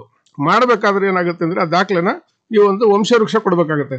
ವಂಶವೃಕ್ಷದಲ್ಲಿ ನಿಮ್ಮ ತಂದೆ ಹೆಸರು ಕೆಳಗಡೆ ನಿಮ್ಮ ಹೆಸರು ಇದೆಲ್ಲ ಇರಬೇಕು. ಅಥವಾ ಅಕ್ಕ ತಂಗಿಯವರು ಇತ್ತು ಅಂತಂದ್ರೆ ಅವರಿಂದ ಒಪ್ಪಿಗೆ ಪತ್ರನ ಪಡ್ಕೋಬೇಕಾಗುತ್ತೆ. ಒಂದು 200 ರೂಪಾಯಿ ಅಥವಾ 200 ರೂಪಾಯಿ ಛಾಪ ಕಾಗದದಲ್ಲಿ ಒಂದು ಒಪ್ಪಿಗೆ ಪತ್ರ ಮಾಡಿಸಿ ಅದು ರೆಡಿ ಇಟ್ಕೋಬೇಕಾಗುತ್ತೆ. ಆಮೇಲೆ ಸರ್ಕಾರಿ ಸಂಸ್ಥೆಗಳಿಂದ ತರಬೇತಿ ಆಗಿರ್ತಕ್ಕಂಥ ಒಂದು ಪ್ರಮಾಣ ಪತ್ರ ಬೇಕಾಗುತ್ತೆ. ಅದೇ ರೀತಿ ವಿಸ್ತೃತ ಯೋಜನಾ ವರದಿ ಅಂದ್ರೆ DPR ಅಂತ ಹೇಳ್ತೀವಿ, ಡೀಟೇಲ್ ಪ್ರಾಜೆಕ್ಟ್ ರಿಪೋರ್ಟ್ ಅಂತೇಳಿ. ಆ ಡೀಟೇಲ್ ಪ್ರಾಜೆಕ್ಟ್ ರಿಪೋರ್ಟ್ ಅನ್ನು ಸಹ ಒಂದು ರೆಡಿ ಇಟ್ಕೊಂಡಿರ್ಬೇಕಾಗುತ್ತೆ. ಅಂದ್ರೆ ಘಟಕಕ್ಕೆ ಯಾವ್ಯಾವ ರೀತಿ ವೆಚ್ಚಗಳು ಬರ್ತವೆ, ಅದರಲ್ಲಿ ನಾವು ಶೆಡ್ ನಿರ್ಮಾಣ ಮಾಡೋದಕ್ಕೆ ಎಷ್ಟು ಖರ್ಚು ಬರುತ್ತೆ, ಅದೇ ರೀತಿ ಮರಿಗಳನ್ನ ತಗೋಬೇಕಾದ್ರೆ ಎಷ್ಟು ಖರ್ಚು ಬರುತ್ತೆ, ಇದೆಲ್ಲ ರೀತಿಯಲ್ಲೂ DPR ನಲ್ಲಿ ಇರುತ್ತೆ. ಅಂದ್ರೆ ವಿಸ್ತೃತ ಯೋಜನಾ ವರದಿನಲ್ಲಿ ಇದೆಲ್ಲ ಇರುತ್ತೆ ಇದರಲ್ಲಿ. ಮತ್ತೆ ಆ ಜಾಗ ಎಲ್ಲಿ ನೀವು ನಿರ್ಮಾಣ ಮಾಡ್ತೀರಿ ಶೆಡ್ ಅನ್ನ, ಅದ್ರದ್ದು ಒಂದು GPS ಫೋಟೋ, ಅಂದ್ರೆ ಯಾವ ಜಾಗದಲ್ಲಿ ಮಾಡ್ತೀಯ ಅದರದ್ದು GPS ಫೋಟೋ ಒಂದು ಬೇಕಾಗುತ್ತೆ. ಮತ್ತೆ ಪಶುಸಂಗೋಪನಾ ಚಟುವಟಿಕೆನಲ್ಲಿ ಇರ್ತಕ್ಕಂಥದ್ದು ಅನುಭವ ಪ್ರಮಾಣ ಪತ್ರ, ಅಂದ್ರೆ ನಮ್ಮಲ್ಲಿ ಲೋಕಲ್ ಆಗಿ ಯಾರು ಇದ್ರೆ ಡಾಕ್ಟರ್ಗಳಿದ್ರೆ, ಪಶು ವೈದ್ಯರು ಇರ್ತಾರೆ, ಸ್ಥಳೀಯವಾಗಿರ್ತಕ್ಕಂಥ ಪಶು ವೈದ್ಯರಿಂದ ನಿಮಗೆ ಅನುಭವ ಪ್ರಮಾಣ ಪತ್ರ, ಅಂದ್ರೆ ನೀವು ಈಗಾಗಲೇ ನೀವು ಸಾಕಾಣಿಕೆ ಮಾಡಿ ಅನುಭವ ಇದೆ ಅನ್ನೋದ್ರ ಬಗ್ಗೆ ಒಂದು ಅನುಭವ ಪ್ರಮಾಣ ಪತ್ರ ಬೇಕಾಗುತ್ತೆ. ಇದಲ್ದಲೇನೆ ನಿಮಗೆ ಈ ಬ್ಯಾಂಕ್ನವರಿಂದ ಸಾಲನ ವಿತರಣೆ ಮಾಡೋದಕ್ಕೆ ನಿಮ್ಗೆ ಮಂಜೂರು ಮಾಡೋದನ್ನ ಅವ್ರು ಆನ್ಲೈನಲ್ಲಿ ಅಪ್ಲೋಡ್ ಮಾಡಬೇಕಾಗುತ್ತೆ. ಇದು ಸಿಸ್ಟಮ್ ಯಾವ ರೀತಿ ಇದೆ ಅಂತಂದ್ರೆ, ನೀವು ಮೊದಲು ಅರ್ಜಿನ ಪೋರ್ಟಲ್ನಲ್ಲಿ ಸ್ಟಾರ್ಟ್ ಮಾಡ್ತೀರಿ. ಅದು NLM.ಉದ್ಯಮಿ ಮಿತ್ರ ಅಂತೇಳಿ ಒಂದು ಪೋರ್ಟಲ್ ಇದೆ. ಅದು ಅಡ್ರೆಸ್ ಬಂದ್ಬಿಟ್ಟು https://www.udyamiMitra.in ಅಂತೇಳಿ ಈ ಪೋರ್ಟಲ್ ಹೋದ ತಕ್ಷಣ ಪೇಜ್ ಸ್ಟಾರ್ಟ್ ಆಗುತ್ತೆ. ಅದರಲ್ಲಿ ನಿಮ್ಮ ಮೂಲ ಎಲ್ಲ ನಿಮ್ಮ ಹೆಸರು ಮತ್ತೆ ನಿಮ್ಮ ತಂದೆ ಹೆಸರು ಮತ್ತೆ GPS ಎಲ್ಲದನ್ನು ಅದರಲ್ಲಿ ದಾಖಲಿಸಬೇಕಾಗುತ್ತೆ. ಎಲ್ಲ ಮಾಡಾದ್ಮೇಲೆ ಒಂದು ಅಪ್ಲೋಡ್ ಮಾಡೋದಕ್ಕೆ ಒಂದಿಷ್ಟು ದಾಖಲೆಗಳನ್ನ ರೆಡಿ ಇಟ್ಕೊಂಡು ಸ್ಕ್ಯಾನ್ ಮಾಡಿ ರೆಡಿ ಇಟ್ಕೊಂಡಿರ್ಬೇಕು. ಅದೆಲ್ಲ ಅಪ್ಲೋಡ್ ಮಾಡಾದ ನಂತರ ಇದು ನಮ್ಮ ಸ್ಟೇಟ್ ಇಂಪ್ಲಿಮೆಂಟಿಂಗ್ ಏಜೆನ್ಸಿ ಅಂತೇಳಿ SIA ಅಂತ ಹೇಳಿದ್ರೆ, ಸ್ಟೇಟ್ ಇಂಪ್ಲಿಮೆಂಟಿಂಗ್ ಏಜೆನ್ಸಿ ಏನ್ ಮಾಡುತ್ತೆ, ನೀವು ಸಲ್ಲಿಸಿದಂಥ ದಾಖಲೆಗಳನ್ನೆಲ್ಲ ಪರಿಶೀಲಿಸಿ ಸರಿ ಇದೆ ಅಂತಂದ್ರೆ ಪ್ರಿನ್ಸಿಪಲ್ ಅಪ್ರೂವಲ್ ಮಾರ್ಕಿಂಗ್ ಅಂತ ಮಾಡ್ತಾರೆ. ಆ ಮಾರ್ಕ್ ಮಾಡಿದ ತಕ್ಷಣ ಏನಾಗುತ್ತೆ, ನೆಕ್ಸ್ಟ್ ಅದು ಬ್ಯಾಂಕಿಗೆ ಹೋಗುತ್ತೆ. ಬ್ಯಾಂಕ್ನಿಂದ ಸಂಬಂಧಪಟ್ಟ ಯಾವ ಬ್ಯಾಂಕ್ ನೀವು ದಾಖಲಾತಿಗಳು ಆನ್ಲೈನಲ್ಲಿ ಸಲ್ಲಿಸಿರ್ತೀರಾ, ಆ ಸಲ್ಲಿಸಿರ್ತಕ್ಕಂಥ ಇದನ್ನ ಆ ಬ್ಯಾಂಕಿಗೆ ಬರುತ್ತದೆ. ಆ ಬ್ಯಾಂಕ್ನವ್ರು ಏನ್ ಮಾಡ್ತಾರೆ, ಅವಾಗ ನಿಮ್ಗೆ ಸಾಲ ಮಂಜೂರು ಮಾಡತಕ್ಕಂಥ ಪತ್ರನ ಅಲ್ಲಿ ಅವರು ಅಪ್ಲೋಡ್ ಮಾಡ್ಬೇಕಾಗುತ್ತೆ. ಅಪ್ಲೋಡ್ ಮಾಡಾದ ನಂತರ ನೆಕ್ಸ್ಟ್ ಏನ್ ಮಾಡ್ತಾರೆ, ಅದನ್ನ ವೆರಿಫಿಕೇಶನ್ ಮಾಡಿ ಇವರು ಸಾಲ ಮಂಜೂರಾತಿ ಪತ್ರ ಕರೆಕ್ಟ್ ಆಗಿದೆಯಲ್ಲ ನೋಡಾದ ತಕ್ಷಣ ನಂತರ ಅದನ್ನ ಸೈಟ್ ಇನ್ಸ್ಪೆಕ್ಷನ್ಗೆ ಅಂತ ಕಳಿಸ್ತಾರೆ. ಅಂದ್ರೆ ನೀವು ಎಲ್ಲಿ ಯೋಜನೆನ ಶುರು ಮಾಡಬೇಕು ಅಂತ ಇದ್ರೆ ಆ ಜಾಗ ಯೋಗ್ಯವಾಗಿದೆಯೋ ಇಲ್ವೋ ಅಂತ ಪರಿಶೀಲನೆ ಮಾಡೋಕ್ಕೋಸ್ಕರ ಸಂಬಂಧಪಟ್ಟ ಜಿಲ್ಲೆಯಲ್ಲಿ ಇರ್ತಕ್ಕಂಥ ಉಪನಿರ್ದೇಶಕರ ಕಚೇರಿಗೆ ಹೇಳಿ ಉಪನಿರ್ದೇಶಕರು ಮತ್ತೆ ಸ್ಥಳೀಯ ಪಶುವೈದ್ಯರು ಹೋಗಿ ಆ ಜಾಗನ ಪರಿಶೀಲನೆ ಮಾಡಬೇಕು. ಆ ಪರಿಶೀಲನೆ ಮಾಡಾದ ನಂತರ ಒಂದು ರಿಪೋರ್ಟು ಅವ್ರಿಗೆ ನಾವೇನ್ ಮಾಡ್ತೀವಿ ಕಳಿಸ್ತೀವಿ. ಅವ್ರಿಗೆ ಕಳಿಸಾದ ನಂತರ ಏನಾಗುತ್ತೆ, ಅದೆಲ್ಲ ಕರೆಕ್ಟ್ ಆಗಿದೆ ಅಂತಂದ್ಮೇಲೆ ಅಲ್ಲಿ ಯೋಜನೆ ಮಾಡೋಕ್ಕೆ ಸ್ಥಳ ಯೋಗ್ಯವಾಗಿದೆ ಅಂತ ಗೊತ್ತಾದ ನಂತರ ನೆಕ್ಸ್ಟ್ ಅದನ್ನ SLEC ಅಂತೇಳಿ SLEC ನಲ್ಲಿ ಒಂದು ಮೀಟಿಂಗ್ ಕರೀತಾರೆ. ಸೊ ಅದರಲ್ಲಿ ನಮ್ಮ ಕಾರ್ಯದರ್ಶಿಗಳು ಮೀಟಿಂಗ್ ನಲ್ಲಿ ಅದನ್ನ ಬಿಡ್ತಾರೆ, ಯಾರ್ಯಾರು ಅರ್ಜಿಗಳು ಬಂದಿದೆ ಅಂತೆಲ್ಲ ಇಟ್ಟಾದ್ಮೇಲೆ ಅದರಲ್ಲಿ ಪಾಸ್ ಮಾಡಿದ ನಂತರ ಏನಾಗುತ್ತೆ, ಅದನ್ನ ಮತ್ತೆ CEC ಅಂದ್ರೆ ಸೆಂಟ್ರಲ್ ಎಕ್ಸಿಕ್ಯೂಟಿವ್ ಕಮಿಟಿ, ಕೇಂದ್ರ ಸರ್ಕಾರದ ಕಮಿಟಿ, ಅದು ಆ ಕಮಿಟಿನಲ್ಲಿ ಪಾಸ್ ಆದ ನಂತರ ಅಲ್ಲಿ ತನಕ ನೀವು ಪ್ರತಿಯೊಂದು ಸ್ಟೇಜನ್ನು ಸಹ ನೀವು ನಿಮ್ಮ ಮೊಬೈಲ್ ನಂಬರ್ ಹಾಕಿ ಲಾಗಿನ್ ಆಗಿರ್ತೀರ. ಈ ಲಾಗಿನ್ ಆದ ನಂತರ ನೀವೇನ್ ಮಾಡ್ಬೋದು, ಪ್ರತಿಯೊಂದು ಸ್ಟೇಜನ್ನು ನೀವು ಅಲ್ಲೇ ನೋಡ್ಕೋಬಹುದು. ನಮ್ದು ಅರ್ಜಿ ಯಾವ ಹಂತದಲ್ಲಿದೆ ಅಂತ ಚೆಕ್ ಮಾಡ್ಕೊಂತ ಇರ್ಬೋದು. ಯಾವಾಗ SLEC ಕಂಪ್ಲೀಟ್ ಆಗುತ್ತೆ ಆ ನಂತರ ನೀವು ಯೋಜನೆನ ಇದನ್ನ ಏನು ಶುರು ಮಾಡ್ಕೋಬಹುದಾಗುತ್ತೆ. ಶುರು ಮಾಡ್ಕೊಳ್ಳೋದು ಅಂತಂದ್ರೆ ಮೊದಲು ಸಾಲನ ಬಿಡುಗಡೆ ಮಾಡಿಸ್ಕೋಬೇಕು ಬ್ಯಾಂಕ್ನಿಂದ. ಎಷ್ಟು, ನಿಮಗೆ 25% ಏನು ಸಾಲ ಮಂಜೂರು ಮಾಡಿರ್ತಾರೆ ಆ 25% ಸಾಲ ಮಂಜೂರಾಗಿ ಅಷ್ಟು ಕೆಲಸ ಪೂರ್ಣವಾಗಿರ್ಬೇಕು. ಅಂದ್ರೆ ನಮಗೆ ಫಸ್ಟ್ ಮೈಲ್ ಸ್ಟೋನ್ 1 ಅಂತ ಕೊಡ್ತಾರೆ ಸಬ್ಸಿಡಿನ, ನೆಕ್ಸ್ಟ್ ಮೈಲ್ ಸ್ಟೋನ್ 2 ಅಂತ ಹೇಳಿ ಒಂದು ಸಬ್ಸಿಡಿ ಕೊಡ್ತಾರೆ. ಮೊದಲನೇ ಸಬ್ಸಿಡಿ ಕೊಡಬೇಕಾದ್ರೆ ನಿಮ್ ಶೆಡ್ ಕನಿಷ್ಠ ಅಂತಂದ್ರೆ 80-85% ಶೆಡ್ ಕಂಪ್ಲೀಟ್ ಆಗಿರ್ಬೇಕು. ಸೊ ಕಂಪ್ಲೀಟ್ ಆದ ತಕ್ಷಣ ಏನಾದ್ರು ಮಾಡಿರ್ತಾರೆ, ಬ್ಯಾಂಕ್ನವರು ನಿಮಗೆ ಇಷ್ಟು ಶೆಡ್ ಕಂಪ್ಲೀಟ್ ಆಗಿದೆ, ಈ ತರ ಪ್ರೋಸೆಸ್ ಆಗಿದೆ ಅಂತ ಹೇಳಿ ಬ್ಯಾಂಕ್ನವರೆಲ್ಲ ವೆರಿಫಿಕೇಶನ್ ಮಾಡಿ ಅವರು ಪೋರ್ಟಲ್ ನಲ್ಲಿ ಅಪ್ಲೋಡ್ ಮಾಡಿದ ತಕ್ಷಣ ಮತ್ತೆ ನಮ್ಮ ಉಪನಿರ್ದೇಶಕರ ಕಚೇರಿಗೆ ವೆರಿಫಿಕೇಶನ್ ಬರುತ್ತೆ. ಸೊ ವೆರಿಫಿಕೇಶನ್ ಬಂದ ನಂತರ ಏನ್ ಮಾಡ್ತೀವಿ, ಮತ್ತೆ ನಾವು ಹೋಗಿ ಆ ಜಾಗಗಳನ್ನ ಪರಿಶೀಲನೆ ಮಾಡ್ತೀವಿ. ಇವರು ಶೆಡ್ ನಿರ್ಮಾಣ ಮಾಡಿರೋದು ಆಸ್ ಪರ್ DPR ಅಂದ್ರೆ ಆ ಯೋಜನಾ ವರದಿ ಪ್ರಕಾರ ಮಾಡಿದರೋ ಇಲ್ವೋ ಅಂತ ಪರಿಶೀಲನೆ ಮಾಡಿ ಆ ವರದಿನ ಮತ್ತೆ ನಾವು ರಾಜ್ಯ ಸರ್ಕಾರದಲ್ಲಿ ಇರ್ತಕ್ಕಂಥ ನಮ್ಮ ಪಶುಸಂಗೋಪನಾ ಇಲಾಖೆ ಕಳಿಸ್ತೀವಿ. ಸೊ ಕಳಿಸಿದ ನಂತರ ಅದನ್ನೆಲ್ಲ ವೆರಿಫಿಕೇಶನ್ ಮಾಡಿ ಮತ್ತೆ ಕೇಂದ್ರ ಸರ್ಕಾರಕ್ಕೆ ಅವರು ಇದನ್ನು ಶಿಫಾರಸ್ ಮಾಡ್ತಾರೆ, ಮೊದಲನೇ ಮೈಲ್ ಸ್ಟೋನ್ ನ ಬಿಡುಗಡೆ ಮಾಡಬಹುದು ಅಂತೇಳಿ. ಈ ಸಪೋಸ್ ನೀವು 1 ಕೋಟಿ ವೆಚ್ಚಕ್ಕೆ ನಾವು ಒಂದು ಯೋಜನಾ ವರದಿ ತಯಾರು ಮಾಡಿಕೊಟ್ಟಿದ್ರೆ 50 ಲಕ್ಷ ಸಬ್ಸಿಡಿ ಅಂತ ಹೇಳಿದ್ರೆ ನಿಮ್ಗೆ ಸಹಾಯಧನ, ಅದರಲ್ಲಿ 25 ಲಕ್ಷನ ಎಲ್ಲ ಕರೆಕ್ಟ್ ಆಗಿದೆ, 25 ಲಕ್ಷ ಬಿಡುಗಡೆ ಮಾಡ್ತಾರೆ. ಆ ಬಿಡುಗಡೆ ಮಾಡಿದ್ದನ್ನ ಮತ್ತೆ ನಿಮ್ಮ ಬ್ಯಾಂಕ್ ಅಕೌಂಟಿಗೆ ಬರುತ್ತೆ. ಬ್ಯಾಂಕ್ ಅಕೌಂಟ್ ಇಂದ ನಿಮ್ಗೆ ಸಬ್ಸಿಡಿನ ಇದಕ್ಕೆ ಸಾಲಕ್ಕೆ ವಜಾ ಹಾಕೋಬಹುದು ಅಥವಾ ಲಾಸ್ಟ್ ಅಲ್ಲಾದ್ರೂ ಕೊಟ್ಕೋಬಹುದು ಅವರು. ಸೊ ಈ ರೀತಿ ಈ ಪ್ರೋಸೆಸ್ ನಡೆಯೋದು ಹಿಂಗೆ. ಆಮೇಲೆ ನಂತರ ಮೈಲ್ ಸ್ಟೋನ್ 2 ಮಾಡಬೇಕು ಅಂತಂದ್ರೆ ನೀವು ಶೆಡ್ ಎಲ್ಲ ಪೂರ್ಣವಾಗಿ ನಿರ್ಮಾಣ ಮಾಡಾದ ನಂತರ ಅನಿಮಲ್ಸ್ನ ಅಂದ್ರೆ ಆಡಾಗಿರ್ಬೋದು, ಕುರಿ ಆಗಿರ್ಬೋದು ಅಥವಾ ಹಂದಿಗಳಾಗಿರ್ಬೋದು ಇದನ್ನೆಲ್ಲ ತಂದು ಒಳಗಡೆ ನಾವು ಸಾಕಾಣಿಕೆ ಮಾಡಕ್ಕೆ ಶುರು ಮಾಡಬೇಕು. ಶುರು ಮಾಡಿದ ನಂತರ ನೀವೇನ್ ಮಾಡ್ತೀರಾ, ಈಗ ಮೊದಲನೇ ಸತಿ ಸಬ್ಸಿಡಿ ತಗೋಬೇಕಾದ್ರೆ ನಾವು ಒಂದು ಶ್ಯೂರಿಟಿ ಬಾಂಡ್ ಅಂತ ಕೊಡಬೇಕು. ಸಬ್ಸಿಡಿ ನಾವು ಕೇಂದ್ರ ಸರ್ಕಾರದಿಂದ ತಗೊಂತಾ ಇದೀವಿ ಅಂತೇಳಿ ಶ್ಯೂರಿಟಿ ಬಾಂಡ್ ತಗೊಂಡಿರ್ಬೇಕು. ಅದ್ರ ಜೊತೆಗೆ ಒಂದು ಇಂಟೆಗ್ರಿಟಿ ಬಾಂಡ್ ಅಂತ ಒಂದು ಕೊಡ್ಬೇಕಾಗುತ್ತೆ. ನೆಕ್ಸ್ಟ್ ಮೈಲ್ ಸ್ಟೋನ್ 2ಗೆ ಹೋದಾಗ ಪ್ರತಿಯೊಂದ್ರದ್ದು ನಾವು GPS ಫೋಟೋ ಕೊಡ್ತೀವಿ. ಮೈಲ್ ಸ್ಟೋನ್ 1 ಆಗಿರ್ಬೋದು, ಮೈಲ್ ಸ್ಟೋನ್ 2 ಆಗಿರ್ಬೋದು. ಸೊ ಮೈಲ್ ಸ್ಟೋನ್ 2ಗೆ ನಾವು ಸಬ್ಮಿಟ್ ಮಾಡ್ಬೇಕಾದ್ರೆ ಎಲ್ಲಾ ದಾಖಲಾತಿಗಳನ್ನು ಮೂಲ ಪ್ರತಿಗಳಲ್ಲಿ ನಾವು ನಮ್ಮ ರಾಜ್ಯ ಸರ್ಕಾರದಲ್ಲಿ ಇರ್ತಕ್ಕಂಥ ನಮ್ಮ ಪಶುಸಂಗೋಪನಾ ಇಲಾಖೆಗೆ ಕೊಡಬೇಕಾಗುತ್ತೆ. ಸೊ ಅದರಲ್ಲಿ ನಿಮಗೆ ಪ್ರತಿಯೊಂದು ಫೋಟೋಗಳು ಕ್ಲಿಯರ್ ಆಗಿರ್ತಕ್ಕಂಥ ಫೋಟೋಗಳು ಇರಬೇಕು. ಮತ್ತೆ ನಾವು ಏನು ಶೆಡ್ ನಿರ್ಮಾಣ ಮಾಡೋದಕ್ಕೆ ಮತ್ತೆ ಬೇರೆ ಬೇರೆ ಅಥವಾ ಯಂತ್ರೋಪಕರಣಗಳನ್ನು ತಗೊಂಡಿದ್ರೆ ಇದಕ್ಕೆಲ್ಲದಕ್ಕೂ GST ಬಿಲ್ ಬೇಕೇ ಬೇಕು. ಪ್ರತಿಯೊಂದು GST bill as per DPR ಅಂದ್ರೆ ಏನು ಯೋಜನಾ ವರದಿ ಇದೆ ಆ ಯೋಜನಾ ವರದಿ ಪ್ರಕಾರನೇ ಅಂದರೆ ನಾವು ಶೆಡ್ ನಿರ್ಮಾಣ ಮಾಡೋದಕ್ಕೆ ಎಷ್ಟು ಖರ್ಚು ಮಾಡಿದ್ದೀವಿ, ಅದೇ ರೀತಿ ಯಂತ್ರೋಪಕರಣಗಳಿಗೆ ಎಷ್ಟು ಖರ್ಚು ಮಾಡಿದ್ದೀವಿ, ಅಥವಾ ಮೇವು ಉತ್ಪಾದನೆ ಮಾಡೋದಕ್ಕೆ ಎಷ್ಟು ಕೊಟ್ಟಿದ್ದೀವಿ, ಈ ಥರದ್ದು. ಅಂದರೆ ಕ್ಯಾಪಿಟಲ್ ಕಾಸ್ಟಿಗೆ ಮಾತ್ರ ಸಬ್ಸಿಡಿ ಬರ್ತಕ್ಕಂಥದ್ದು. ಅದೇ ನಮಗೆ ಇದಕ್ಕೇನು ರೆಕರಿಂಗ್ ಎಕ್ಸ್ಪೆಂಡಿಚರ್, ಆವರ್ತಕ ವೆಚ್ಚಗಳಿಗೆ ಇದರಲ್ಲಿ ಸಬ್ಸಿಡಿನಲ್ಲಿ ಸೇರಿಸಲ್ಲ. ಹಾಗಾಗಿ ನಮಗೆ ಏನು ಕ್ಯಾಪಿಟಲ್ ಕಾಸ್ಟ್ ಅಂತ ಬರುತ್ತೆ, ಶೆಡ್ ನಿರ್ಮಾಣ ಆಗಿರ್ಬೋದು, ಅಥವಾ ರಾಸುಗಳನ್ನು ತಗೊಳಕ್ಕಾಗಿರ್ಬೋದು, ಯಂತ್ರೋಪಕರಣ ತಗೊಳಕ್ಕಾಗಿರ್ಬೋದು, ಅಥವಾ ಟ್ರಾನ್ಸ್ಪೋರ್ಟೇಷನ್ ಆಫ್ ಅನಿಮಲ್ಸ್, ಅಂದರೆ ನಾವು ರಾಸುಗಳನ್ನು ಇದನ್ನು ಟ್ರಾನ್ಸ್ಪೋರ್ಟ್ ಮಾಡಿ ತಗೊಂಬರೋದಕ್ಕೆ, ಮತ್ತು ಇನ್ಶೂರೆನ್ಸ್ಗೆ, ಮತ್ತು ಮೇವು ಉತ್ಪಾದನೆ ಮಾಡೋದಕ್ಕೆ, ಇಷ್ಟು ಕಾರ್ಯಕ್ರಮಗಳೆಲ್ಲ ಕ್ಯಾಪಿಟಲ್ ಕಾಸ್ಟಲ್ಲಿ ಬರುತ್ತೆ. ಸೊ ಅಷ್ಟನ್ನು ನಾವು ಇದನ್ನು ಮೈಲ್ಸ್ಟೋನ್ 2ನಲ್ಲಿ ನಾವು ಪೂರ್ಣವಾಗಿ ಇದನ್ನು ದಾಖಲಾತಿಗಳನ್ನು ಸಲ್ಲಿಸಿದ ಮೇಲೆ ನಿಮಗೆ ಸಬ್ಸಿಡಿ ರಿಲೀಸ್ ಮಾಡೋದಕ್ಕೆ ಏನು ಮಾಡ್ತೀವಿ, ಮತ್ತೆ ಕೇಂದ್ರ ಸರ್ಕಾರಕ್ಕೆ ಶಿಫಾರಸು ಮಾಡ್ತಾರೆ. ಸೊ ಶಿಫಾರಸು ಮಾಡಾದ ನಂತರ ಕೇಂದ್ರ ಸರ್ಕಾರದಿಂದ 2ನೇ ಕಂತಿನ ಸಬ್ಸಿಡಿನೂ ರಿಲೀಸ್ ಆಗುತ್ತೆ. ಸೊ ಎಲ್ಲ ಇದನ್ನು ಪಕ್ಕಾ ಆಗಬೇಕು ಅಂತಂದರೆ ದಾಖಲಾತಿಗಳನ್ನು ಕರೆಕ್ಟಾಗಿ ಇಟ್ಕೊಂಡಿದ್ದು, ನಾವು ಆವತ್ತಿನ ದಿವಸ ಏನೇನು ಖರ್ಚು ಮಾಡಿರ್ತೀವಿ ಇವೆಲ್ಲ ಮೂಲ ದಾಖಲಾತಿಗಳ ಸಮೇತ GST ಬಿಲ್ ಸಮೇತ ಇಟ್ಕೊಂಡಿರ್ಬೇಕು. ಸೊ ಇಷ್ಟನ್ನ ಪ್ರೋಸೆಸ್ಸನ್ನು ಏನಂದರೆ ಮೊದಲನೇ ಮೈಲ್ಸ್ಟೋನ್ ಏನು ನಾವು ಸಬ್ಸಿಡಿ ಬಂದಿರುತ್ತೆ, ಅದು ಆದ ನಂತರ ಕನಿಷ್ಠ 6 ರಿಂದ 8 ತಿಂಗಳ ಒಳಗಡೆ ಈ ಯೋಜನೆನ ಪೂರ್ಣಗೊಳಿಸಬೇಕಾಗುತ್ತೆ. ಸೊ ಇಷ್ಟು ಇದು ನ್ಯಾಷನಲ್ ಲೈವ್ ಸ್ಟಾಕ್ ಮಿಷನ್ ಅಂದರೆ ರಾಷ್ಟ್ರೀಯ ಜಾನುವಾರು ಮಿಷನ್ ಯೋಜನೆ ಅಡಿಯಲ್ಲಿ ಸಿಗ್ತಕ್ಕಂಥ ಸೌಲಭ್ಯಗಳು. ಆತ್ಮೀಯ ಕೇಳುಗರೆ,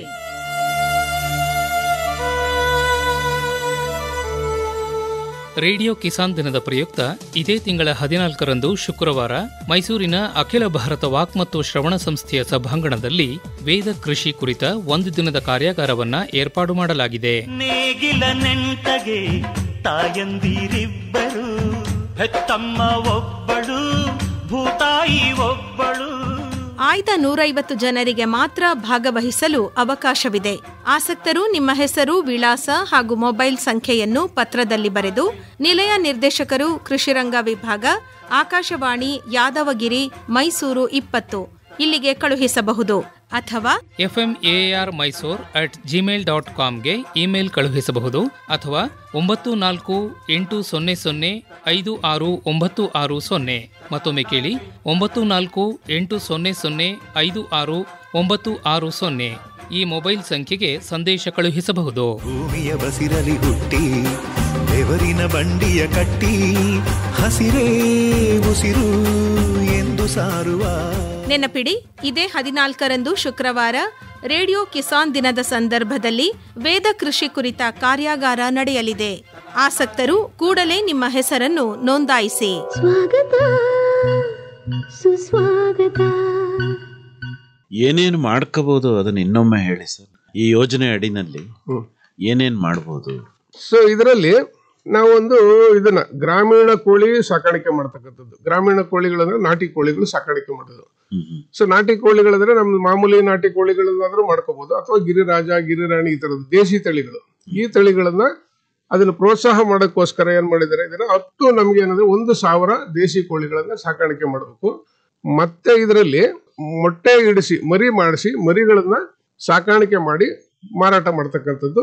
ಅಂದ್ರೆ ದೇಶಿ ಕೋಳಿಗಳೇ ಆಗಿರ್ಬೇಕು ಇದರಲ್ಲಿ. ಅಂದ್ರೆ ಬ್ರೀಡಿಂಗ್ ಕೂಡ ಮಾಡಬಹುದು ಅಂತ. ಬ್ರೀಡಿಂಗ್ ಏನೇ ಇದು, ಬ್ರೀಡಿಂಗ್ ಯೂನಿಟ್ ಪ್ಲಸ್ ಹ್ಯಾಚರಿ ಇರ್ಲೇಬೇಕು. ಸೊ ಹ್ಯಾಚರಿ ಯೂನಿಟ್ ಬೇಕೇ ಬೇಕು ಇದಕ್ಕೆ.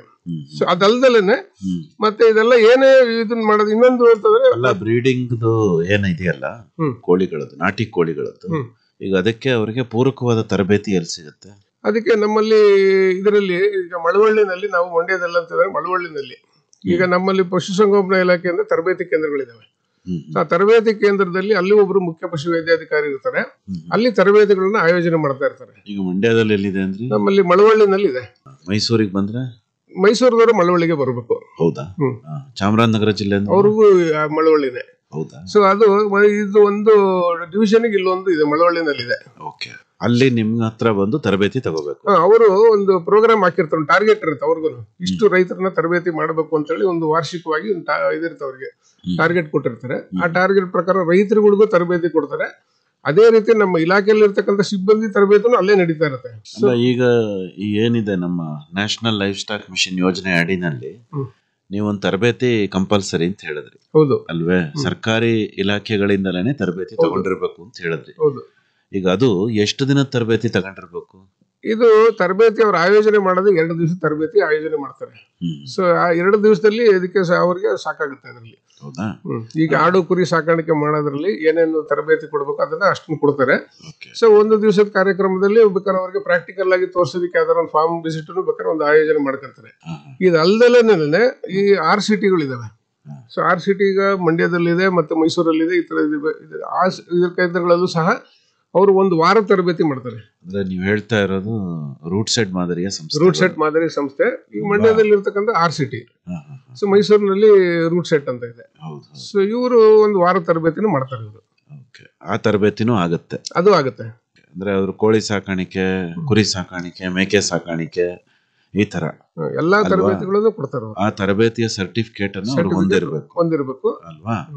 ಈಗ 1,000 ಕೋಳಿ ಅದು ಮಿನಿಮಮ್ ಮ್ಯಾಕ್ಸಿಮಮ್ ಅಷ್ಟಕ್ಕೆ ಮಾತ್ರ ಸಬ್ಸಿಡಿ ಸಿಗ್ತಕ್ಕಂಥದ್ದು. 1,000 ಕೋಳಿ ನಾಟಿ ಕೋಳಿವರೆಗೂ ಅವ್ರಿಗೆ ಸಹಾಯಧನ ಸಿಗುತ್ತೆ. 1,000 ಕೋಳಿಗೆ ಕೊಡ್ತಾರೆ ಅದನ್ನ. ಅಂದ್ರೆ ಅದಕ್ಕೆ ನೀವೀಗಾಗ್ಲೇ ಏನ್ ಪ್ರೊಸೀಜರ್ ಹೇಳಿದ್ರೆ ಅದ್ರ ಪ್ರಕಾರ ಅವರು ಅರ್ಜಿನ ಹಾಕೋಬೇಕು. ಆನ್ಲೈನ್ ಅಲ್ಲಿ ಅರ್ಜಿ ಹಾಕೋಬೇಕು. ಈಗ ನನಗ್ ಕಷ್ಟಪ್ಪ, ನಾನು ರೈತ, ನಂಗೇನು ಗೊತ್ತಿಲ್ಲ, ಸಹಾಯ ಮಾಡಕ್ ಯಾರು ಇರ್ತಾರ ಆನ್ಲೈನ್ ಅಲ್ಲಿ ಅರ್ಜಿ ಸಲ್ಲಿಸೋದಕ್ಕೆ? ಈಗ ನಮ್ಮ ಇಲಾಖೆನಲ್ಲಿ ನಾವು ಇರ್ತೀವಿ. ಈಗ ಎಲ್ಲಾ ಪ್ರತಿಯೊಂದು ತಾಲೂಕು ಹಂತದಲ್ಲೂ ಮುಖ್ಯ ಪಶುವೈದ್ಯಾಧಿಕಾರಿಗಳಿದ್ರೆ, ಕೆಲವು ಕಡೆ ನಮ್ಮಲ್ಲಿ ವಿಸ್ತರಣಾಧಿಕಾರಿಗಳು ಇರ್ತಾರೆ, ಅವ್ರಿಗೂ ಸಹ ಇದ್ರ ಬಗ್ಗೆ ಮಾಹಿತಿ ಇರುತ್ತೆ. ಅಥವಾ ಉಪನಿರ್ದೇಶಕರ ಕಚೇರಿನಲ್ಲಿ ಪಶುವೈದ್ಯಾಧಿಕಾರಿಗಳು ಇರ್ತೀವಿ. ಸೊ ಅವ್ರಿಗೂ ಸಹ ಮಾಹಿತಿ ಇರುತ್ತೆ. ಆನ್ಲೈನ್ ಅಲ್ಲಿ ಅರ್ಜಿ ಮಾಡೋದಕ್ಕೆ ನಾವು ಸಹಾಯ ಮಾಡ್ತೀವಿ ಅವರಿಗೆ ಪೂರಕವಾದಂತಹ ಎಲ್ಲ ಡಾಕ್ಯುಮೆಂಟ್ಸ್ ನಾವು ಬ್ರೋಷರ್ಸ್ ಮಾಡಿಸಿದ್ವಿ. ಪ್ರತಿ ಜಿಲ್ಲೆನಲ್ಲೂ ಈ ತರದ್ದು ಬ್ರೋಷರ್ಸ್ ಮಾಡಿಸಿಟ್ಟಿದ್ದಾರೆ. ಸೊ ಅದ್ರಲ್ಲಿ ಡೀಟೇಲ್ ಆಗಿದೆ ಏನೇನು ಬೇಕಾಗತ್ತೆ, ಯಾವ ರೀತಿ ಕಾರ್ಯಕ್ರಮ ಅನುಷ್ಠಾನಗೊಳಿಸ್ಬೇಕು ಅನ್ನೋದೆಲ್ಲ ಇದ್ರಲ್ಲಿ ಇರುತ್ತೆ. ಸೊ ಅವ್ರು ಅದನ್ನ ಓದ್ಕೊಂಡು ಏನೇನು ದಾಖಲಾತಿಗಳು ಬೇಕು ಅಂತ ಇದೆ, ಆ ಮೂಲ ಪ್ರತಿಗಳನ್ನ ತಗೊಂಡು ಅವರು ಸ್ಕ್ಯಾನ್ ಮಾಡ್ಕೊಂಡು ನಾವು ಅದನ್ನ ಅಪ್ಲೋಡ್ ಮಾಡೋದನ್ನ ಹೇಳ್ಕೊಡ್ತೀವಿ. ಒಂದು ಕೋಳಿ ತಳಿ ಸಂವರ್ಧನಾ ಕೇಂದ್ರ ಅಲ್ವಾ, ಅದನ್ನ ಹಾಕೋಬೇಕು. ಈಗ ಅದಕ್ಕೆ ತಾವೇ ಹೇಳ್ದಂಗೆ ಇನ್ಕ್ಯುಬೇಟರ್ಸ್ ಏನೋ ಬೇಕು ಅಂತ ಹೇಳಿದ್ರಿ. ಇನ್ಕ್ಯುಬೇಟರ್ ಕಮ್ ಹ್ಯಾಚರಿನೂ ಬೇಕು ಅಂತ. ಈಗ ಅದನ್ನ ಎಲ್ಲಿಂದ ತಗೋಬೇಕು, ಏನು ಅದ್ರ ಬಗ್ಗೆ ಎಲ್ಲ ತಾವು ಗೈಡೆನ್ಸ್ ಕೊಡ್ತೀರಾ? ಕೊಡ್ತೀವಿ. ಕೆಲವು ಸಂಸ್ಥೆಗಳಿದಾವೆ. ಸೊ ಆ ಸಂಸ್ಥೆಗಳು ಏನ್ ಮಾಡ್ತಾರೆ, ಅವರನ್ನೇ ಬಂದು ಇನ್ಸ್ಟಾಲ್ ಮಾಡಿ ಅದನ್ನ ತರಬೇತಿನೂ ಕೊಡುವಂತ ಸಂಸ್ಥೆಗಳಿದಾವೆ. ಒಂದು ಕೋಳಿ ಸಾಕಾಣಿಕೆ ಆಯ್ತು.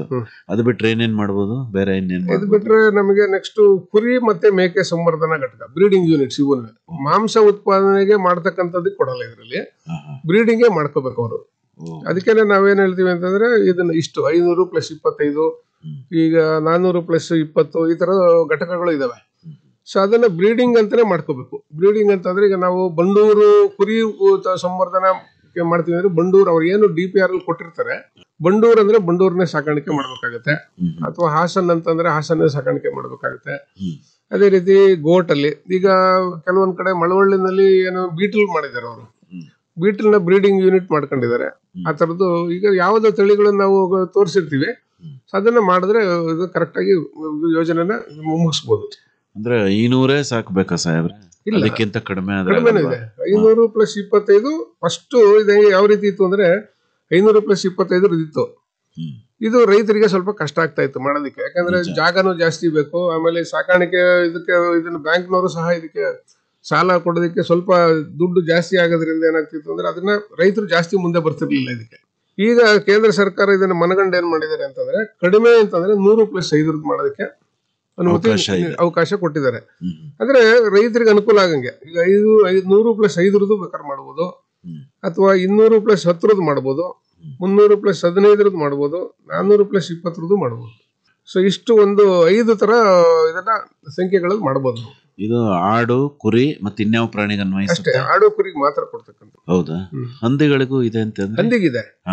ಸೊ ಹಂದಿಗೆ ಇದೇನಂತಂದ್ರೆ, ಇದು ಅದು ಅಷ್ಟೇ. ಫಸ್ಟ್ 100 + 10 ಸೊ ಈಗ 50 + 5 ಸಹ ಅವಕಾಶ ಮಾಡಿಕೊಟ್ಟಿದ್ದಾರೆ. ಹಂದಿನಲ್ಲಿ ಯಾವ್ಯಾವ ತಳಿ ಬೇಕಾದ್ರೂ ಮಾಡ್ಬೋದಾ? ಯಾವ ತಳಿನಾದ್ರೂ ಮಾಡ್ಬೋದು. ಈಗ ನಮ್ಮಲ್ಲಿ ಈಗ ನಮ್ಮ ಮಂಡ್ಯ ಜಿಲ್ಲೆನಲ್ಲಿ ಪೂರ್ಣವಾದ ಒಂದು ಇನ್ಸ್ಟಾಲ್ಮೇಷನ್ ಆಗಿದೆ, ಕಂಪ್ಲೀಟ್ ಆಗಿದೆ ಒಂದು ಪ್ರಾಜೆಕ್ಟ್. ಅವ್ರು ಏನ್ ಮಾಡಿದ್ದಾರೆ, ಲ್ಯಾಂಡ್ ರೇಸ್ ಇದು ಮಾಡಿದ್ದಾರೆ, ಮತ್ತೆ ಯಾರ್ಕ್ಷೈರ್ನು ಇಟ್ಕೊಂಡಿದ್ದಾರೆ ಅವರು. ಸೊ ಬ್ರೀಡಿಂಗ್ ಯೂನಿಟ್ಗೆ ಅವ್ರು ಏನ್ ಮಾಡಿದ್ದಾರೆ, ಯಾರ್ಕ್ಷೈರ್ ತಗೊಂಡಿದ್ದಾರೆ ಅವರು. ಸೊ ಅವ್ರದ್ದು ಮೊದಲಿಂದನೂ ಹಂದಿ ಸಾಕಾಣಿಕೆ ಮಾಡ್ತಾ ಇದ್ರು. ಈಗ ಇದರಲ್ಲಿ ಯೋಜನೆಯಲ್ಲಿ ಹೊಸದಾಗಿ ಒಂದು ದೊಡ್ಡ ನಾವು ಹೈಟೆಕ್ ಆಗಿ ಒಂದು ನಿರ್ಮಾಣ ಮಾಡಿ ಮಂಡ್ಯ ತಾಲೂಕಿನಲ್ಲಿ ಒಂದು ಯೂನಿಟ್ ಬಂದಿದೆ. ಇದು ಅವ್ರಿಗೆ 2ನೇ ಸಬ್ಸಿಡಿ ರಿಲೀಸ್ ಆಗೋದಕ್ಕೆ ಇನ್ನೇನು ಹತ್ರದಲ್ಲಿ ಇದೆ ಅದು. ಇದಲ್ದಲೆ ಬೇರೆ ಇನ್ಯಾವ ಪ್ರಾಣಿಗಳನ್ನ ಸಾಕ್ಬೋದು? ಈ NLM ಯೋಜನೆ ಅಡಿನಲ್ಲಿ ಇಷ್ಟಕ್ಕೆ ಮಾತ್ರ ಇರೋದು, ಕೋಳಿ ಮತ್ತೆ ಕುರಿ, ಮೇಕೆ, ಹಂದಿ. ಹಸುಗಳನ್ನ ಬಿಟ್ಬಿಟ್ಟಿದ್ದೀರಾ? ಹಸುಗಳು ಈಗ ಇದರಲ್ಲಿ ಯೋಜನೆನಲ್ಲಿಲ್ಲ, ಬಟ್ ಹಸುಗಳಿಗೆ ಇನ್ನೊಂದು ಕೇಂದ್ರ ಸರ್ಕಾರದ ಯೋಜನೆಯಲ್ಲಿ PMEGP ನಲ್ಲಿ ತಗೋಬಹುದು ಅವರು. ಓಕೆ, ಅದ್ರ ಬಗ್ಗೆ ಒಂಚೂರು ಅದು ನಮ್ಮ ಇಲಾಖೆಯಿಂದ ಮಾನಿಟರ್ ಮಾಡ್ತಾ ಇಲ್ಲ, ಅದನ್ನ ಕೈಗಾರಿಕೆ ಇಲಾಖೆನ ಅವ್ರು ಮಾಡ್ತಾ ಇದ್ದಾರೆ ಅದನ್ನ. ಅಂದ್ರೆ ಅವ್ರದ್ದು ಏನಿದೆ ಅಂತಂದ್ರೆ ಮ್ಯಾಕ್ಸಿಮಮ್ ನಮ್ಮ ಹೈನುಗಾರಿಕೆ ಅಥವಾ ಪಶುಸಂಗೋಪನೆಗೆ ಸಂಬಂಧಪಟ್ಟಂಗೆ ಒಂದು 20 ಲಕ್ಷದವರೆಗೆ ಇಟ್ಕೊಂಡಿದ್ದಾರೆ. ಅದು ಏನು ಅವ್ರದ್ದು ಮ್ಯಾಕ್ಸಿಮಮ್ 20 ಲಕ್ಷ ಕೊಡ್ತಾರೆ ಅದಕ್ಕೆ. ಅದರಲ್ಲಿ ಮಾಂಸದ ಕೋಳಿಗೂ ಮಾಡ್ಬೋದು, ಮತ್ತೆ ಕುರಿ ಸಾಕಾಣಿಕೆಗೂ ಕೊಡ್ತಾರೆ, ಅದರಲ್ಲಿ ಹಂದಿ ಸಾಕಾಣಿಕೆ ಕೊಡ್ತಾರೆ, ಈ ಹಸುಗಳು ಸಾಕಾಣಿಕೆ ಕೊಡ್ತಾರೆ. ಮ್ಯಾಕ್ಸಿಮಮ್ ಅಂದ್ರೆ 10 ಹಸುಗಳು ಸಾಕಾಣಿಕೆ ಮಾಡೋಕ್ಕೋಸ್ಕರ 20 ಲಕ್ಷದವರೆಗೆ ಕೊಡ್ತಾರೆ ಅವರು. ಗ್ರಾಮೀಣ ಪ್ರದೇಶದಲ್ಲಿ ಇರ್ತಕ್ಕಂಥ ರೈತರಿಗಾದ್ರೆ 35% ಕೊಡ್ತಾರೆ. ಅದೇ ನಗರ ಪ್ರದೇಶದಲ್ಲಿ ಏನಾದ್ರು ಈ ಯೂನಿಟ್ ತಗೊಂತೀವಿ ಅಂತಂದ್ರೆ 25% ಸಹಾಯಧನ ಕೊಡ್ತಾರೆ ಅವರು. ಅಂದ್ರೆ ಕೇಂದ್ರ ಪುರಸ್ಕೃತ ಯೋಜನೆ ಅನುಷ್ಠಾನ ಡಿಸ್ಟ್ರಿಕ್ಟ್ ಇಂಡಸ್ಟ್ರೀಸ್ ಕಾರ್ಪೊರೇಷನ್ ಅವರಿಗೆ. DIC ಹೌದು, DIC ಮಾಡಿ. ನಿಮ್ ಇಲಾಖೆ ಪಾತ್ರ ಏನಿದ್ರಲ್ಲಿ? ಈಗ ಯಾರಾದ್ರೂ ರೈತರು ಬಂದು ಕೇಳಿದ್ರೆ ನಾವು ಅವ್ರಿಗೆ ಗೈಡ್ ಮಾಡ್ತೀವಿ. ಯಾವುದೇ ರೀತಿ ಅದರಲ್ಲಿ ಗೈಡ್ ಲೈನ್ಸ್ ಇದೆ, ಯಾವ ರೀತಿ ಅರ್ಜಿ ಹಾಕ್ಬೇಕು. ಸೇಮ್ ಇದನ್ನು ನಾವು ಏನ್ ಮಾಡ್ತಾ ಇದೀವಿ, ಈಗ NLM ಸ್ಕೀಮ್ ಮಾಡ್ತಾ ಇದೀವಿ. ಅವ್ರು ಗೈಡ್ ಮಾಡಿ ಅಲ್ಲಿ ಇರ್ತಕ್ಕಂಥ ಯಾರು ಪ್ರಾಜೆಕ್ಟ್ ಅನ್ನ ನೋಡ್ತಾರೆ ಅವ್ರನ್ನ ಪರಿಚಯ ಮಾಡಿಸ್ಕೊಟ್ಬಿಟ್ಟು ಅವ್ರಿಗೆ ಏನೇನು ಮಾಡ್ಬೇಕು. ಅವ್ರಿಗೆ ಒಂದು ಇವರಿದೆ, DRP ಇದಾರೆ. ಅವರಿಗೆ DRP ಇದಾರೆ, ಡಿಸ್ಟ್ರಿಕ್ಟ್ ರಿಸೋರ್ಸ್ ಪರ್ಸನ್ ಅಂತ ಇದ್ದಾರೆ. ಸೊ ಅವ್ರನ್ನ ಹೋದ ತಕ್ಷಣ ಅವ್ರು DRP ಅವ್ರಿಗೆ ಅಟ್ಯಾಚ್ ಮಾಡ್ತಾರೆ. DRP ಅವ್ರು ಎಲ್ಲ ಪೂರ್ತಿ ಯೋಜನಾ ವರದಿಯಿಂದ ಹಿಡಿದು ಬ್ಯಾಂಕಿನ ಏನೇನು ಪ್ರೊಸೀಜರ್ಸ್ ಇದೆ ಎಲ್ಲ ಅವರೇ ಮಾಡಿಸಿ ಅನುಷ್ಠಾನಗೊಳಿಸಕ್ಕೆ ಅವರೇ ಇದನ್ನ ಜವಾಬ್ದಾರಿ ತಗೊಂಡು ಮಾಡ್ತಾರೆ. ಈಗ ಅದನ್ನೇ ಕೇಳೋಣ ಅಂತಿದ್ದೆ, ತಾವು ಕೂಡ ಹೇಳಿದ್ರಿ. ಇದರ ಯಶಸ್ವಿ ಉದಾಹರಣೆಗಳು ಒಂದಷ್ಟು ಹೇಳಿ sir. National livestock mission ನೀವು ಕಂಡಂತೆ, ಈಗ ಹಂದಿದೇನೋ ಹೇಳ್ತಾ ಇದ್ರಿ, ಎಲ್ಲಿ ಮಾಡಿದ್ದಾರೆ, ಯಾರು ಮಾಡಿದ್ದಾರೆ, ಅಥವಾ ಕೋಳಿ ಯಾರು ಮಾಡಿದ್ರೆ, ಕುರಿ ಮತ್ತೆ ಮೇಕೆದ್ ಮಾಡಿದ್ರೆ, ಒಂದಷ್ಟು ಯಶಸ್ವಿ ಉದಾಹರಣೆಗಳಿದ್ರೆ ದಯಮಾಡಿ ಹೇಳಿ.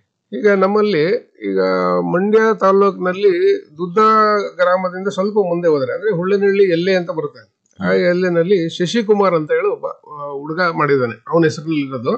ಅವರ ತಮ್ಮ ಒಬ್ಬ ಇದ್ದಾನೆ, ನಿತಿನ್ ಅಂತಂತೇಳಿ. ಅವನಿಗೆ ತುಂಬಾ ಅನುಭವ ಇದೆ. ಇನ್ನು ಹಂದಿ ಸಾಕಾಣಿಕೆ ಮಾಡಿ ಸುಮಾರು ವರ್ಷಗಳಿಂದ ಮಾಡಿದ್ದಾನೆ. ಅವನು ತುಂಬಾ ಅತ್ಯಾಧುನಿಕವಾಗಿ ಮಾಡಿದ್ದಾನೆ. ಅದಕ್ಕೆ ಎಲ್ಲ ಏನಂದ್ರೆ ನಮ್ಗೆ ಬ್ರೀಡಿಂಗ್ ಯೂನಿಟ್ಗಳಿಗೆ ಯಾವ ರೀತಿ ಇರಬೇಕು, ವೈಜ್ಞಾನಿಕವಾಗಿ ತುಂಬಾ ಚೆನ್ನಾಗಿ ಮಾಡಿ ಇದೊಂದು ಮಾದರಿಯಾದಂತ ಒಂದು ಹಂದಿ ಸಾಕಾಣಿಕಾ ಘಟಕ NLM ಸ್ಕೀಮ್ ನಲ್ಲಿ ಬಂದಿರತಕ್ಕಂಥದ್ದು. ಈ ಘಟಕನ ಯಾರಾದ್ರೂ ಉದ್ದೇಶಿತ ಇದನ್ನ ಹಂದಿ ಸಾಕಾಣಿಕೆ ಮಾಡ್ತಕ್ಕಂಥವ್ರು ಹೋಗಿ ಅದನ್ನ ದಯಮಾಡಿ ಅದನ್ನ ನೋಡ್ಕೊಂಡ್ ಬರ್ಬೋದು. ಅಷ್ಟು ಚೆನ್ನಾಗಿ ಮಾಡಿದಾರೆ ಅದನ್ನ. ಎಷ್ಟು ಹಂದಿ ಸಾಕಿದ್ದಾರೆ ಸರ್ ಅವ್ರದ್ದು? ಈ ಘಟಕದಲ್ಲಿ ಮಾಡಿರೋದವರು 100+10. ಅದಲ್ಲೇ ಬೇರೆ ಯೂನಿಟ್ ಇದೆ ಅವ್ರದ್ದು, ಅದೇ ಪಕ್ಕದಲ್ಲೇ ಇದೆ.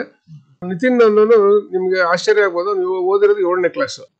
ಅವನಿಗೆ ಹಂದಿ ಸಾಕಾಣಿಕೆನಲ್ಲಿ ತುಂಬಾ ಅನುಭವ ಇದೆ. ಒಂದು ತಿಂಗಳಿಗೆ ಒಂದು 2 ರಿಂದ 3 ಲಕ್ಷ ಅವನಿಗೆ ಆದಾಯ ಮಾಡ್ತಾ ಇದ್ದಾನೆ. ಅನುಭವ ಅಂದ್ರೆ ಅವ್ರು ಮುಂಚೆಯಿಂದನೂ ಹಂದಿ ಸಾಕಾಣಿಕೆ ಮಾಡಿ ಅನುಭವ ಇರತಕ್ಕಂಥದ್ದು. ಯಾವ ತಳಿ ಮಾಡಿದಾರೆ ಸರ್ ಅಲ್ಲಿ? ಅವರಲ್ಲಿ ಯಾರ್ಕ್ಷೈರ್ ಇದೆ, ಡ್ಯೂರಾಕ್ ಇದೆ, ಆಮೇಲೆ ಇನ್ನೊಂದು ಇದನ್ನ DDLJ ಅಂತ ಒಂದು ಮಾಡಿದ್ದಾರೆ. ಅದು ಅದೇನಂದ್ರೆ ಡ್ಯೂರಾಕು ಲ್ಯಾಂಡ್ ರೈಸ್ ಅದನ್ನ ಮಿಕ್ಸ್ಡ್ ಇರತಕ್ಕಂಥದ್ದು ಕ್ರಾಸ್ ಬ್ರೀಡ್ ಮಾಡಿದ್ದಾರೆ. ಇದು ಒಂದು ಉದಾಹರಣೆ ಆಯ್ತು. ಮತ್ತೆ ಬೇರೆ ಉದಾಹರಣೆಗಳು? ಇನ್ನೊಂದು ಹಂದಿ ಸಾಕಾಣಿಕೆ ಮಾಡಿರ್ತಕ್ಕಂಥ ಒಬ್ಬರು ಅಗ್ರಿಕಲ್ಚರ್ ಗ್ರಾಜುಯೇಟ್, ನಮ್ಮ VC ಫಾರ್ಮ್ ನಲ್ಲೇ ಗ್ರಾಜುಯೇಟ್ ಆಗಿದ್ರು, ಮೋಹನ್ ಅಂತೇಳಿ. ಅವರು ಕೊತ್ತತ್ತಿನಲ್ಲಿ ಇದನ್ನ ಒಂದು ಘಟಕ ಮಾಡಿದ್ರು. ಅವ್ರದ್ದು ಮೊದಲನೇ ಘಟಕ ಅವ್ರು ಸ್ಟಾರ್ಟ್ ಮಾಡಿದ್ದು ಈ ಇದರಲ್ಲಿ. ಅವ್ರಿಗೂ ಸಹ 2ನೇ ಹಂತದ ಸಬ್ಸಿಡಿ ಬಿಡುಗಡೆ ಆಗಕ್ಕೆ ಹತ್ರದಲ್ಲಿದೆ. ಅವ್ರಿಗೂ ಇನ್ನೇನು ಆಗುತ್ತೆ ಸದ್ಯದಲ್ಲೇ. ಅವರು ಚೆನ್ನಾಗಿ ಮಾಡಿದ್ದಾರೆ. ಅವ್ರದ್ದೊಂದು ಘಟಕ ನೋಡ್ಬೋದು. ಅಥವಾ ಮದ್ದೂರ್ನಲ್ಲೂ ಒಂದು ಹಂದಿ ಘಟಕ ಮಾಡಿದ್ದಾರೆ, ಪ್ರತಾಪ್ ಅಂತೇಳಿ. ಅವ್ರದ್ದು ಕಂಪ್ಲೀಟ್ ಆಗಿದೆ. ಅವ್ರಿಗೆ 2ನೇ ಹಂತದ ಸಬ್ಸಿಡಿ ಎಲ್ಲ ಬಂದಿದೆ ಅವರಿಗೆ. ಸೊ ಅದೇ ರೀತಿ ನಿಮಗೆ ಇದನ್ನ ಕುರಿ ಮತ್ತೆ ಮೇಕೆ ಸಾಕಾಣಿಕೆ ಘಟಕಗಳು ಅಂತಂತಂದ್ರೆ, ಕುರಿ ಘಟಕದಲ್ಲಿ ಇದರಲ್ಲಿ ಒಬ್ರು ಪದ್ಮಾ ಅಂತೇಳಿ ಒಬ್ರು ಮಹಿಳೆ, ಅವ್ರ ಹೆಸರಿನಲ್ಲಿ ಮಾಡಿರ್ತಕ್ಕಂಥದ್ದು ಇಲ್ಲಿ ಮದ್ದೂರು ತಾಲೂಕಿನಲ್ಲಿ ಮಾಡಿದ್ದಾರೆ. ಅವ್ರದ್ದು ಇದನ್ನ ಬಂಡೂರು ಕುರಿಗಳನ್ನ ತಗೊಂಡಿದ್ದಾರೆ ಅವರು. ಈಗ ಬಂಡೂರು ಕುರಿಗಳನ್ನು ಒಂದು 500 ಘಟಕ ಮಾಡಿ ಅದು ತುಂಬಾ ಚೆನ್ನಾಗಿ ನಡೀತದೆ. ಅವ್ರದೇ ಮಾದರಿನಲ್ಲಿ ನಾವು ಈಗ ಸಾಹಿತ್ಯ ಸಮ್ಮೇಳನ ನಡೆದಾಗ ಅವರಿಂದನೇ ಕುರಿಗಳನ್ನು ತರಿಸಿ ನಾವು ಸಾಹಿತ್ಯ ಸಮ್ಮೇಳನದಲ್ಲಿ ಅದನ್ನ ಪ್ರದರ್ಶನಕ್ಕೆ ಇಟ್ಟಿದ್ವಿ. ಅವರು ಚೆನ್ನಾಗಿ ಮಾಡಿದ್ದಾರೆ. 500 ಕುರಿ ಸಾಕಿದಾರ? 500+25 ಘಟಕ ಮಾಡಿರೋದು ಬಂಡೂರು ಕುರಿ. ಅದುವೇ ಬಂಡೂರು. ಮಳವಳ್ಳಿ ಹತ್ರ ದನಗೂರಿನಲ್ಲಿ ತಳಿ ಸಂವರ್ಧನಾ ಕೇಂದ್ರನೇ ಇರ್ಬೇಕಲ್ವ ಸರ್? ಹೌದು, ಮಳವಳ್ಳಿನಲ್ಲಿ ದನಗೂರು ಇಲ್ಲಿ ಉಪನಿರ್ದೇಶಕರು ರಮೇಶ್ ಅಂತ ಇದ್ದಾರೆ. ಅಲ್ಲಿ ತಳಿ ಸಂವರ್ಧನೆ ಮಾಡ್ತಾರೆ. ಅಲ್ಲಿ ಅಲ್ಲೂ ಕೂಡ ಬಂಡೂರು ತಳಿನೇ ಸಂರಕ್ಷಣೆ ಮಾಡ್ತಾರೆ. ಬಂಡೂರು ತಳಿ ಇಟ್ಟಿದ್ದಾರೆ ಅಲ್ವಾ? ಹೌದು. ಈಗ ಇನ್ನೊಬ್ರು ಸೇರ್ಕೊಂಡ್ರು ತಳಿ ಸಂವರ್ಧನೆಗೆ ಅಲ್ವಾ? ಈ ತರದ್ದು ಇನ್ನೊಂದು ಶರಣ್ಯ ಅಂತ ಒಬ್ರು ಮಂಡ್ಯದ ಹತ್ರ ಎಲಿಯೂರ್ ಹತ್ರ ಒಬ್ರು ಮಾಡಿದ್ದಾರೆ. ಅವರು ಮೇಕೆ ಸಾಕಾಣಿಕೆ ಘಟಕ ಮಾಡಿದ್ದಾರೆ. ಮೇಕೆ ಅವರು ಸಹ BSc AG ಗ್ರಾಜುಯೇಟ್. ಹೀಗಾಗಿ ನಾವು ಹಂದಿ ಸಾಕಾಣಿಕೆದು ಈಗ ಮೋಹನ್ ಅಂತ ಹೇಳಿದೆ ಅಗ್ರಿಕಲ್ಚರ್ ಗ್ರಾಜುಯೇಟ್. ಇವರು ಸಹ ಇವರು ಶರಣ್ಯ ಅಂತೇಳಿ ಅವರು ಸಹ ಅಗ್ರಿಕಲ್ಚರ್ ಗ್ರಾಜುಯೇಟ್. ಅವರು ಮೇಕೆ ಸಂವರ್ಧನಾ ಕೇಂದ್ರ ಇದನ್ನ ಮಾಡಿದ್ದಾರೆ. 500 ಇದರದ್ದು ತಳಿಗಳು ಮಾಡಿದ್ದಾರೆ. ಮೇಕೆನಲ್ಲಿ ಯಾವ ತಳಿ ಸರ್? ಮೇಕೆಗಳಲ್ಲಿ ಸಾಮಾನ್ಯವಾಗಿ ನಮ್ಮಲ್ಲಿ ಇದ್ರಲ್ಲಿ ಮಳವಳ್ಳಿ ಕಡೆನಲ್ಲೆಲ್ಲ ಏನ್ ಮಾಡಿದ್ರು ಒಂದು ಬೀಟಲ್ ಅಂತ ಮಾಡಿದ್ದಾರೆ. ಅದು ಬಿಟ್ರೆ ಇವರೆಲ್ಲ ಮಾಡಿರ್ತಕ್ಕಂಥದ್ದು ನಮ್ಮಲ್ಲಿ ಇದು ಬಿದಿರಿ ಅಂತ ಬರ್ತವೆ, ಜಮುನಾಪಾರಿ ಅಂತ ಬರ್ತವೆ, ಒಸ್ಮಾನಾಬಾದಿ ಅಂತ ಬರುತ್ತೆ. ನಮ್ಮಲ್ಲಿ ಸಾಮಾನ್ಯವಾಗಿ ಇರ್ತಕ್ಕಂಥ ಎಲ್ಲ ನಾನ್ ಡಿಸ್ಕ್ರಿಪ್ಟಿವ್. ಬಟ್ ಬ್ರೀಡಿಂಗ್ ಅಂತ ತಗೊಂಡ್ರೆ ಏನ್ ಮಾಡ್ತಾರೆ, ಒಸ್ಮಾನಾಬಾದಿನೋ ಬಿದಿರಿನೋ ಅಥವಾ ಜಮುನಾಪಾರಿ ಅಥವಾ ಬೀಟಲ್ಲು ಈ ತರದ್ದು ತಳಿಗಳನ್ನು ತಗೊಂಡು ಬ್ರೀಡಿಂಗ್ ಪರ್ಪಸ್ಗೆ ಮಾಡ್ತಾರೆ. ಈ ನಾಗಮಂಗಲದ ಸಮೀಪನೂ ಒಂದು ಬ್ರೀಡಿಂಗ್ ಫಾರಂ ಇರ್ಬೇಕಲ್ವಾ? ಅದು ಇವ್ರಿಗೆ ಸೇರುತ್ತದು. ಯಾರು ನಮ್ಮ ಅಗ್ರಿಕಲ್ಚರ್ ಯೂನಿವರ್ಸಿಟಿಗೆ ಇರ್ತಕ್ಕಂಥದ್ದು ಒಂದು ತಳಿ ಸಂವರ್ಧನಾ ಕೇಂದ್ರ, ಅಲ್ಲೂ ಒಂದಿದೆ. ಈ ಹಸುಗಳಲ್ಲಿ ಕೃತಕ ಗರ್ಭಧಾರಣೆ ಮಾಡಿದಾಗೆ ಕುರಿಗಳಲ್ಲೂ ಕೂಡ ಕೃತಕ ಗರ್ಭಧಾರಣ ಪ್ರಯೋಗಗಳು ನಡೆದಿತ್ತು. ಅದೇನಾದ್ರು ಯಶಸ್ವಿ ಆಗಿದೆಯಾ ಸರ್? ಅದು ಅಷ್ಟೊಂದು ಪ್ರಚಲಿತವಾಗಿಲ್ಲ. ಕಾರಣ ಏನಪ್ಪಾ ಅಂತಂತಂದ್ರೆ, ಈಗ ಬೆದೆಗೆ ಬರ್ತಕ್ಕಂಥದ್ದು, ಈಗ ಆಡು ಕುರಿಗಳನ್ನ ಬೆದೆಗೆ ಬರ್ತಕ್ಕಂಥದ್ದನ್ನ ಮನುಷ್ಯರು ನಾವು ಅಷ್ಟು ಈಸಿಯಾಗಿ ಅದನ್ನ ಕಂಡುಹಿಡಿಯಕ್ಕೆ ಆಗದಲ್ಲೇ ಇರೋದು ಒಂದು. ಆಮೇಲೆ ಸೆಮೆನ್ ನಮಗೆ ಅವೈಲಬಿಲಿಟಿ ಏನಂದ್ರೆ ಅಷ್ಟು ಸುಲಭವಾಗಿ ಸೆಮೆನ್ ಅವೈಲಬಿಲಿಟಿ ಇಲ್ಲ. ಹಾಗಾಗಿ ಇದು ಪ್ರಾಕ್ಟಿಕಲ್ ಆಗಿ ನಮ್ಮ ಮಂಡ್ಯ ಜಿಲ್ಲೆನಲ್ಲೇ ಈ ಒಸ್ಮಾನಾಬಾದಿನ ನಾವು ಕಾರ್ಯಕ್ರಮ ಹಾಕಿದ್ವಿ. ಸೊ ಅದು ಹಾಕಿ ಆದ ನಂತರ ಮತ್ತೆ ಅದು ಅದೇ ಸ್ವಲ್ಪ ನೆನೆಗುದಿಗೆ ಬಿದ್ದಿದೆ. ಅದು ಅಷ್ಟೊಂದು ಪ್ರಚಲಿತವಾಗಿಲ್ಲ ಅದು. ಸರ್, ಈಗ ಇಷ್ಟು ನಿಮ್ಮಲ್ಲಿ ಯಶಸ್ವಿ ನಿದರ್ಶನಗಳಿದಾವೆ ಅಲ್ವಾ? ಅವರೆಲ್ಲ ಅರ್ಜಿ ಹಾಕೊಂಡು ನ್ಯಾಷನಲ್ ಲೈಫ್ ಸ್ಟಾಕ್ ಮಿಷನ್ ಅಡಿನಲ್ಲಿ ಅಲ್ವಾ, ರಾಷ್ಟ್ರೀಯ ಹೈನುಗಾರಿಕೆ ಮಿಷನ್ ಯೋಜನೆ ಅಡಿನಲ್ಲಿ ಸಹಾಯಧನ ತಗೊಂಡಿದ್ದಾರೆ, ಯಶಸ್ವಿಯಾಗೂ ನಡೆಸ್ತಾ ಇದ್ದಾರೆ. ಆದ್ರೆ ಬ್ರೀಡಿಂಗ್ ಅನ್ನೋದು ತುಂಬಾ ಕಾಂಪ್ಲೆಕ್ಸ್ ಪ್ರೊಸೀಜರ್ ಅಲ್ವಾ ಸರ್? ಅದನ್ನ ಒಬ್ರು ರೈತರು ಮಾಡಬಹುದು ಅಂತ ತಮ್ಗನ್ಸುತ್ತೆ? ಪಶುವೈದ್ಯರೇ ಕಷ್ಟಪಡುವಂತ ಮಾಡಬಹುದು. ಏನಂತಂದ್ರೆ ಇದಕ್ಕೆ ಸ್ವಲ್ಪ ಅದೇ ಟ್ರೈನಿಂಗ್ ಅಂತ ಹೇಳಿದ್ವಿ ನಾವು. ಅಂದ್ರೆ ಟ್ರೈನಿಂಗ್ ಸ್ವಲ್ಪ ಅವರಿಗೆ ಬೇಸಿಕ್ ಆಗಿ ಏನು ಟ್ರೈನಿಂಗ್ ಬೇಕೋ ಅದು ಕೊಟ್ಟಿರ್ತೀವಿ. ಅದಲ್ಲದಲ್ಲೇ ಅವರಿಗೆ ಸಾಕಾಣಿಕೆ ಮಾಡಿ ಮೊದಲೇ ಅನುಭವ ಇರುತ್ತೆ ಅವ್ರಿಗೆ. ಈಗ ಬ್ರೀಡಿಂಗ್ ಅಂತ ಮಾಮೂಲಿ ಸಾಕಕ್ಕೂ ಬ್ರೀಡಿಂಗ್ ಸಾಕಕ್ಕೂ ವ್ಯತ್ಯಾಸ ಇದೆ ಅಲ್ವಾ? ಬಟ್ ಇದರಲ್ಲಿ ಏನಂದ್ರೆ ತಾಂತ್ರಿಕ ಸಲಹೆಗಳನ್ನ ಸೂಚನೆಗಳನ್ನ ನಮ್ಮ ಇಲಾಖೆ ವತಿಯಿಂದ ಕೊಡ್ತಾ ಇರ್ತೀವಿ. ಈ ಹೆಸರುಘಟ್ಟದಲ್ಲಿ ಜಾನುವಾರು ತಳಿ ಅಭಿವೃದ್ಧಿ ಸಂಶೋಧನಾ ಕೇಂದ್ರ ಇದೆಯಲ್ಲ, ನಿಮ್ಮ ಇಲಾಖೆದೆ ಅಲ್ವೇ ಅದು? ಹೌದು, ನಮ್ಮಲ್ಲಿ ಸೆಮೆನ್ ಬ್ಯಾಂಕ್ ಇದೆ. ಅಲ್ಲೇನಾದ್ರೂ ತರಬೇತಿ ಇವರಿಗೆ ಆಯೋಜನೆ ಮಾಡ್ತಾರೆ? ಅಲ್ಲ, ಇವ್ರು ಹೋಗಿ ತಗೋಬಹುದು ತರಬೇತಿ? ಯಾರು ಬೇಕಾದ್ರೂ ಹೋಗಿ ತಗೋಬಹುದು ಅಲ್ವಾ? ಅಲ್ಲೂ ತರಬೇತಿನ ಕೊಡ್ತಾರೆ. ಸೊ ಅದನ್ನ ಕರೀತಾರೆ. ಯಾವ ದಿವಸದಲ್ಲಿ ನಾವು ತರಬೇತಿ ಆಯೋಜನೆ ಮಾಡಿರ್ತೀವಿ ಅಂತ ಇರುತ್ತೆ, ಆ ದಿವಸ ಹೋಗಿ ಅವರು ತರಬೇತಿ ತಗೊಂಡ್ ಬರ್ಬೋದು. ರೈತರಿಗೆ ತರಬೇತಿಗೋಸ್ಕರ ಸಾಕಷ್ಟು ನಮ್ಮ ಸರ್ಕಾರಿ ಸ್ವಾಮ್ಯದ ಸಂಸ್ಥೆಗಳಿದಾವೆ. ಸೊ ಹಂಗಾಗಿ ತರಬೇತಿ ತಗೊಳೋದಕ್ಕೆ ಏನು ಕಷ್ಟ ಏನಾಗಲ್ಲ. ಎಲ್ಲ ಒಬ್ಬ ಪಶುವೈದ್ಯರಾಗಿ ಹೇಳಿ ಸರ್, ಇದು ಸುಲಭವಾಗಿ ಆಗತ್ತೆ ಅಂತ ತಮ್ಗನ್ಸುತ್ತಾ? ಕೋಳಿನಲ್ಲಾಗ್ಬಹುದು. ಒಬ್ಬ ಪಶುವೈದ್ಯನಾಗಿ ನಾನು ಹೇಳ್ಬೇಕು ಅಂತಂದ್ರೆ, ಪಶು ಸಂಗೋಪನೆನೇ ಸ್ವಲ್ಪ ಏನು ಅಂತಂದ್ರೆ ಈ ಜೀವ ಇರತಕ್ಕಂತ ಪ್ರಾಣಿಗಳು. ಈ ಪ್ರಾಣಿಗಳನ್ನ ನಾವು ಪಾಲನೆ ಪೋಷಣೆ ಮಾಡೋದ್ರಿಂದ ಅವಾಗ ಯಾವಾಗ ಹುಷಾರ್ ತಪ್ತೇವೆ, ಯಾವಾಗ ಚೆನ್ನಾಗಿರ್ತೇವೆ ಅನ್ನೋದನ್ನ ಹೇಳಕ್ಕಾಗಲ್ಲ. ಬಟ್ ಏನಂದ್ರೆ ಅದನ್ನ ಒಬ್ಬ ರೈತ ಆಗಿರ್ಬೋದು ಅಥವಾ ಅದು ಈ ಉದ್ಯಮದಲ್ಲಿ ತೊಡಗತಕ್ಕಂಥ ಒಬ್ಬರು ಎಂಟರ್ಪ್ರಿನರ್ ಆಗಕ್ಕೆ ಹೋಗ್ತಕ್ಕಂಥವ್ರು ವಾಚ್ ಅಂಡ್ ವಾರ್ಡ್ ಅಂತೀವಲ್ಲ, ಪ್ರತಿ ದಿವಸ ಅದ್ರ ಬಗ್ಗೆ ನಿಗಾ ಇಡೋದನ್ನ ಇಟ್ಕೊಂಡಿದ್ರೆ ಆಮೇಲೆ ಏನೇನು ವೈಜ್ಞಾನಿಕವಾಗಿ ಮಾಡಬೇಕಾಗತ್ತೆ. ಈಗ ಲಸಿಕೆ ಕಾರ್ಯಕ್ರಮ ಆಗಿರ್ಬೋದು, ಲಸಿಕೆಗಳನ್ನು ಹಾಕ್ಸ್ತಕ್ಕಂಥದ್ದಾಗಿರ್ಬೋದು, ಅಥವಾ ಆರೋಗ್ಯದಲ್ಲಿ ಏನಾದ್ರು ಏರುಪೇರಾದ ತಕ್ಷಣ ಅವರಿಗೆ ಪಶು ವೈದ್ಯರ ಸಂಪರ್ಕ ಮಾಡಿ ಅದನ್ನ ಪರಿಹಾರ ತಗೊಳೋದಾಗಿರ್ಬೋದು. ಇದ್ರ ಸ್ವಲ್ಪ ಅವರಿಗೆ 1 ವರ್ಷ ಅನುಭವ ತಗೊಂಡ್ರೆ ಸೊ ಅದೇನು ಕಷ್ಟ ಅಂತ ಏನು ಅನ್ಸಲ್ಲ ಅವ್ರಿಗೆ. ಎಲ್ಲ ಈಗ ಇನ್ ಬ್ರೀಡಿಂಗ್ ಆಗದ ರೀತಿನಲ್ಲಿ ನೋಡ್ಕೋಬೇಕು. ಮತ್ತೆ ಏನಿದೆ ಗಂಡು ಅದನ್ನ ಬದಲಿಸ್ತಾ ಇರ್ಬೇಕು. ಮತ್ತೆ ಅದು ಯಾವ ಯೂಶಲಿ ಏನ್ ಮಾಡ್ತಾರೆ ಅಂದ್ರೆ, ಈಗ ಬ್ರೀಡಿಂಗ್ ಯೂನಿಟ್ಗಳು ಏನಿದೆ ಇದರಲ್ಲಿ ಈ ಮರಿಗಳು ಬರ್ತಕ್ಕಂಥವನ್ನ ಮಾರಾಟ ಮಾಡ್ತಾ ಇರ್ತಾರೆ. ಸೊ ಅದೇ ತಾಯಿ ಅದೇ ಗಂಡು ಇರುತ್ತೆ, ಮರಿಗಳನ್ನ ಮಾರಾಟ ಮಾಡ್ತಾರೆ. ಆ ಮರಿಗಳನ್ನ ಬ್ರೀಡಿಂಗ್ ಉಪಯೋಗಿಸಲ್ಲ. ಹಂಗಾಗಿ ಇನ್ ಬ್ರೀಡಿಂಗ್ ಆಗೋ ಸಾಧ್ಯತೆ ಕಡಿಮೆ. ಅಲ್ಲ, ಗಂಡನ್ನ ಯಾವಾಗ ಬದಲಾಯಿಸಬೇಕು? ಗಂಡನ್ನ ಅವರು ಒಂದು ಏಜ್ ಆದ್ಮೇಲೆ, ಒಂದು 5 ವರ್ಷನೋ 6 ವರ್ಷನೋ ಅವ್ರು ಬ್ರೀಡಿಂಗ್ ಮಾಡಾದ್ಮೇಲೆ ಅದಕ್ಕೆ ಬೇಕಾದ್ರೆ ರಿಪ್ಲೇಸ್ಮೆಂಟ್ಗೆ ನೆಕ್ಸ್ಟ್ ಇನ್ನೊಂದು ಬೇರೆ ಕಡೆಯಿಂದ ತಗೊಂಡ್ಬಂದು ಅದೇ ತಳಿಗಳನ್ನ ತಗೊಂಡ್ಬಂದು ಬೇಕಾದ್ರೆ ಗಂಡನ್ನ ಬದಲಾವಣೆ ಮಾಡಬಹುದು. ಅಂದ್ರೆ ಬಹಳ ದೊಡ್ಡ ಯೋಜನೆ ಇದು ಅಲ್ವಾ ಸರ್? ಹೌದು, ಇದು ಯೋಜನೆ ಪೂರ್ಣಗೊಳಿಸಕ್ಕೋಸ್ಕರನೇ ಏನಂತಂದ್ರೆ ಏನು ಈ ಯೂನಿಟ್ ಸ್ಟಾರ್ಟ್ ಮಾಡ್ತಾರಲ್ಲ, ಕನಿಷ್ಠ ಅಂದ್ರೆ ಇವೆಲ್ಲ ಇಂಪ್ಲಿಮೆಂಟ್ ಆಗುವಷ್ಟು 1 ವರ್ಷ ಆಗುತ್ತೆ. ಆ ನಂತರ ಮಿನಿಮಮ್ 3 ವರ್ಷನಾರ ಬೇಕು ಸಸ್ಟೈನ್ ಆಗ್ಬೇಕು ಅಂತಂದ್ರೆ. 3 ವರ್ಷ ಚೆನ್ನಾಗಿ ಸಾಕಾಣಿಕೆ ಮಾಡಿದ್ರೆ ಆದಾಯ ಪಡ್ಕೊಳಕ್ ಸ್ಟಾರ್ಟ್ ಮಾಡಿದ್ಮೇಲೆ ಅವ್ರಿಗೆ ಇದು ರುಚಿ ಸಿಗ್ತಕ್ಕಂಥದ್ದು. ಸೊ ಹಾಗಾಗಿ ಸ್ವಲ್ಪ ಏನಂದ್ರೆ ಕಷ್ಟ ಬೀಳ್ಬೇಕು ಇದಕ್ಕೆ.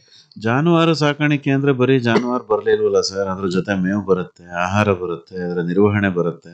ಅದ್ರ ಬಗ್ಗೆನೂ ಕೂಡ ಅವರು ಜಾಗೃತರಾಗಿರ್ಬೇಕಲ್ವೇ? ಯಾಕೆಂದ್ರೆ 500 ಅಂದ್ರೂ ಕಡಿಮೆ ಅಲ್ಲ. ಹೌದು, ಬಹಳ ದೊಡ್ಡ ಘಟಕ. ಅಲ್ಲ, ಈ ಘಟಕದ ಒಳಗಡೆ ಏನಂತಂದ್ರೆ ಅವ್ರು ಸೇರ್ಸ್ಕೊಂಡಿರ್ತಾರೆ. ಒಂದು ಸೈಲೇಜ್ ಯೂನಿಟ್ ಬೇಕಾದ್ರೆ ಸೇರ್ಸ್ಕೊಂಡಿರ್ತಾರೆ.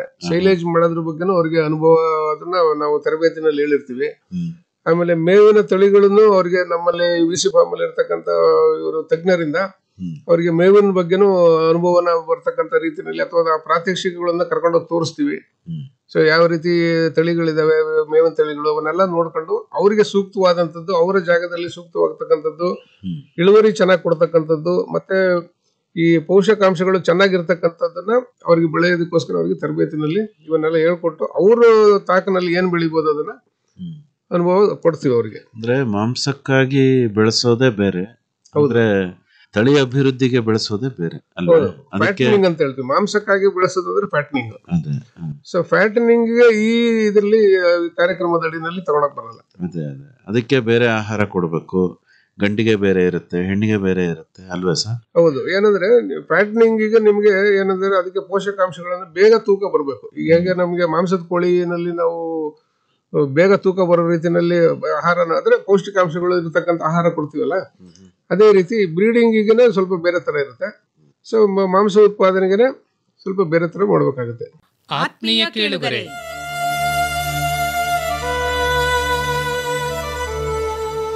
ರೇಡಿಯೋ ಕಿಸಾನ್ ದಿನದ ಪ್ರಯುಕ್ತ ಇದೇ ತಿಂಗಳ 14ರಂದು ಶುಕ್ರವಾರ ಮೈಸೂರಿನ ಅಖಿಲ ಭಾರತ ವಾಕ್ ಮತ್ತು ಶ್ರವಣ ಸಂಸ್ಥೆಯ ಸಭಾಂಗಣದಲ್ಲಿ ವೇದ ಕೃಷಿ ಕುರಿತ ಒಂದು ದಿನದ ಕಾರ್ಯಾಗಾರವನ್ನ ಏರ್ಪಾಡು ಮಾಡಲಾಗಿದೆ. ನೇಗಿಲ ನೆಂಟಗೆ ತಾಯಂದಿರಿಬ್ಬರು, ಹೆತ್ತಮ್ಮ ಒಬ್ಬಳು, ಭೂತಾಯಿ ಒಬ್ಬಳು.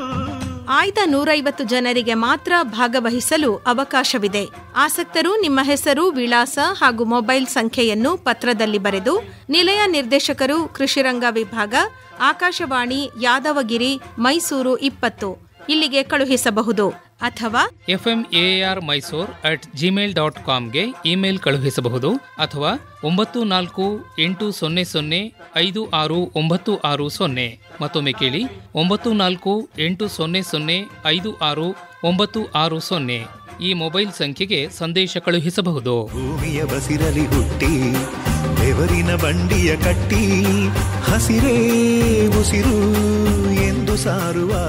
ನೆನಪಿಡಿ, ಇದೇ 14ರಂದು ಶುಕ್ರವಾರ ರೇಡಿಯೋ ಕಿಸಾನ್ ದಿನದ ಸಂದರ್ಭದಲ್ಲಿ ವೇದ ಕೃಷಿ ಕುರಿತ ಕಾರ್ಯಾಗಾರ ನಡೆಯಲಿದೆ. ಆಸಕ್ತರು ಕೂಡಲೇ ನಿಮ್ಮ ಹೆಸರನ್ನು ನೋಂದಾಯಿಸಿ. ಸ್ವಾಗತ ಸುಸ್ವಾಗತ. ಬಹಳ ಸಂತೋಷ ಡಾಕ್ಟರ್ ತ್ರಿನೇಶ್ ಅವರೇ. ಈಗ ಏನು ನಾವು ರಾಷ್ಟ್ರೀಯ ಹೈನುಗಾರಿಕೆ ಮಿಷನ್ ಬಗ್ಗೆ ಮಾತಾಡ್ತಾ ಇದ್ದೀವಿ, ಇದ್ರ ಬಗ್ಗೆ ಹೆಚ್ಚಿನ ಮಾಹಿತಿಯನ್ನ ನಿಮ್ಮಿಂದಲೇ ಪಡ್ಕೋಬೇಕು ಅಂದ್ರೆ ಸಂಪರ್ಕಕ್ಕಾಗಿ ತಮ್ಮ ಮೊಬೈಲ್ ಸಂಖ್ಯೆನ ಕನ್ನಡದಲ್ಲಿ ಹೇಳ್ಬೋದೇ? ನನ್ನ ಮೊಬೈಲ್ ಸಂಖ್ಯೆ 9446868785. ಇನ್ನೊಮ್ಮೆ ಹೇಳ್ತೀರಾ? 9446868785. ಇನ್ನೂ ಒಂದ್ಸರಿ ಹೇಳ್ಬಿಡಿ ಸರ್. 9446868785. ಒಳ್ಳೆಯದು ಡಾಕ್ಟರ್ ತ್ರಿನೇಶ್ ಅವರೇ. ಇದುವರೆಗೂ ನ್ಯಾಷನಲ್ ಲೈಫ್ ಸ್ಟಾಕ್ ಮಿಷನ್, ರಾಷ್ಟ್ರೀಯ ಹೈನುಗಾರಿಕಾ ಮಿಷನ್ ಯೋಜನೆಗೆ ಸಂಬಂಧಪಟ್ಟಂತೆ ಬಹಳ ಸೊಗಸಾಗಿ ಮಾಹಿತಿಯನ್ನು ನೀಡಿದ್ರಿ. ವಂದನೆಗಳು, ನಮಸ್ಕಾರ. ಧನ್ಯವಾದಗಳು ಕೇಶವಮೂರ್ತಿಗಳೇ. ಮೈ ಒಟ್ಟಿ ಕಣ್ತೆರೆದು ಆನಂದಿಸು, ಇದ ಕೊಟ್ಟ ದೇವರಿಗೆ ನೀ ವಂದಿಸು. ರಾಷ್ಟ್ರೀಯ ಹೈನುಗಾರಿಕಾ ಮಿಷನ್ ಕುರಿತು ಮಂಡ್ಯದ ಪಶುಪಾಲನೆ ಹಾಗೂ ಪಶುವೈದ್ಯಕೀಯ ಸೇವಾ ಇಲಾಖೆಯ ಮುಖ್ಯ ಪಶುವೈದ್ಯಾಧಿಕಾರಿ ಡಾಕ್ಟರ್ BS ತ್ರಿನೇಶ್ ಅವರೊಂದಿಗೆ ಸಂದರ್ಶನವನ್ನು ಕೇಳಿದಿರಿ. ಮುಂದಿನ ಕಾರ್ಯಕ್ರಮದಲ್ಲಿ ವಾರ್ಷಿಕ ಮೇವಿನ ಬೆಳೆಗಳ ಉತ್ಪಾದನಾ ತಾಂತ್ರಿಕತೆಗಳನ್ನು ಕುರಿತು ಮಂಡ್ಯದ ವಿಸಿ ಫಾರಂ ವಲಯ ಕೃಷಿ ಸಂಶೋಧನಾ ಕೇಂದ್ರದ ಮೇವು ಬೆಳೆ ವಿಭಾಗದ ಮುಖ್ಯಸ್ಥರಾದ ಡಾಕ್ಟರ್ BG ಶೇಖರ್ ಅವರೊಂದಿಗೆ ಸಂದರ್ಶನವಿದೆ. ಮೇವು ಮೆಲುಕು. ಮೇವಿನ ಬೆಳೆಗಳ ಬೇಸಾಯ ತಾಂತ್ರಿಕತೆಗಳನ್ನು ಕುರಿತ ಬಾನುಲಿ ಸರಣಿ ಕೇಳಿದಿರಿ. ಜೀವನವೆಷ್ಟು ಚೆನ್ನಾಗಿದೆ, ಕಲ್ಪನೆಗಿಂತಲೂ ಮಿಗಿಲಾಗಿದೆ. ಸಹಯೋಗ ವಲಯ ಕೃಷಿ ಸಂಶೋಧನಾ ಕೇಂದ್ರ ವಿಸಿ ಫಾರಂ ಮಂಡ್ಯ. ಎಷ್ಟೊಂದು ಸೌಂದರ್ಯವಿಲ್ಲಿದೆ, ಎಷ್ಟೊಂದು ಆನಂದವಿಲ್ಲಿದೆ. ಸಂಕಲನ ಆರ್ ಲೋಕೇಶ್ವರಿ, ನಿರ್ಮಾಣ ಎನ್ ಕೇಶವಮೂರ್ತಿ. ಮೈ ಒಟ್ಟಿ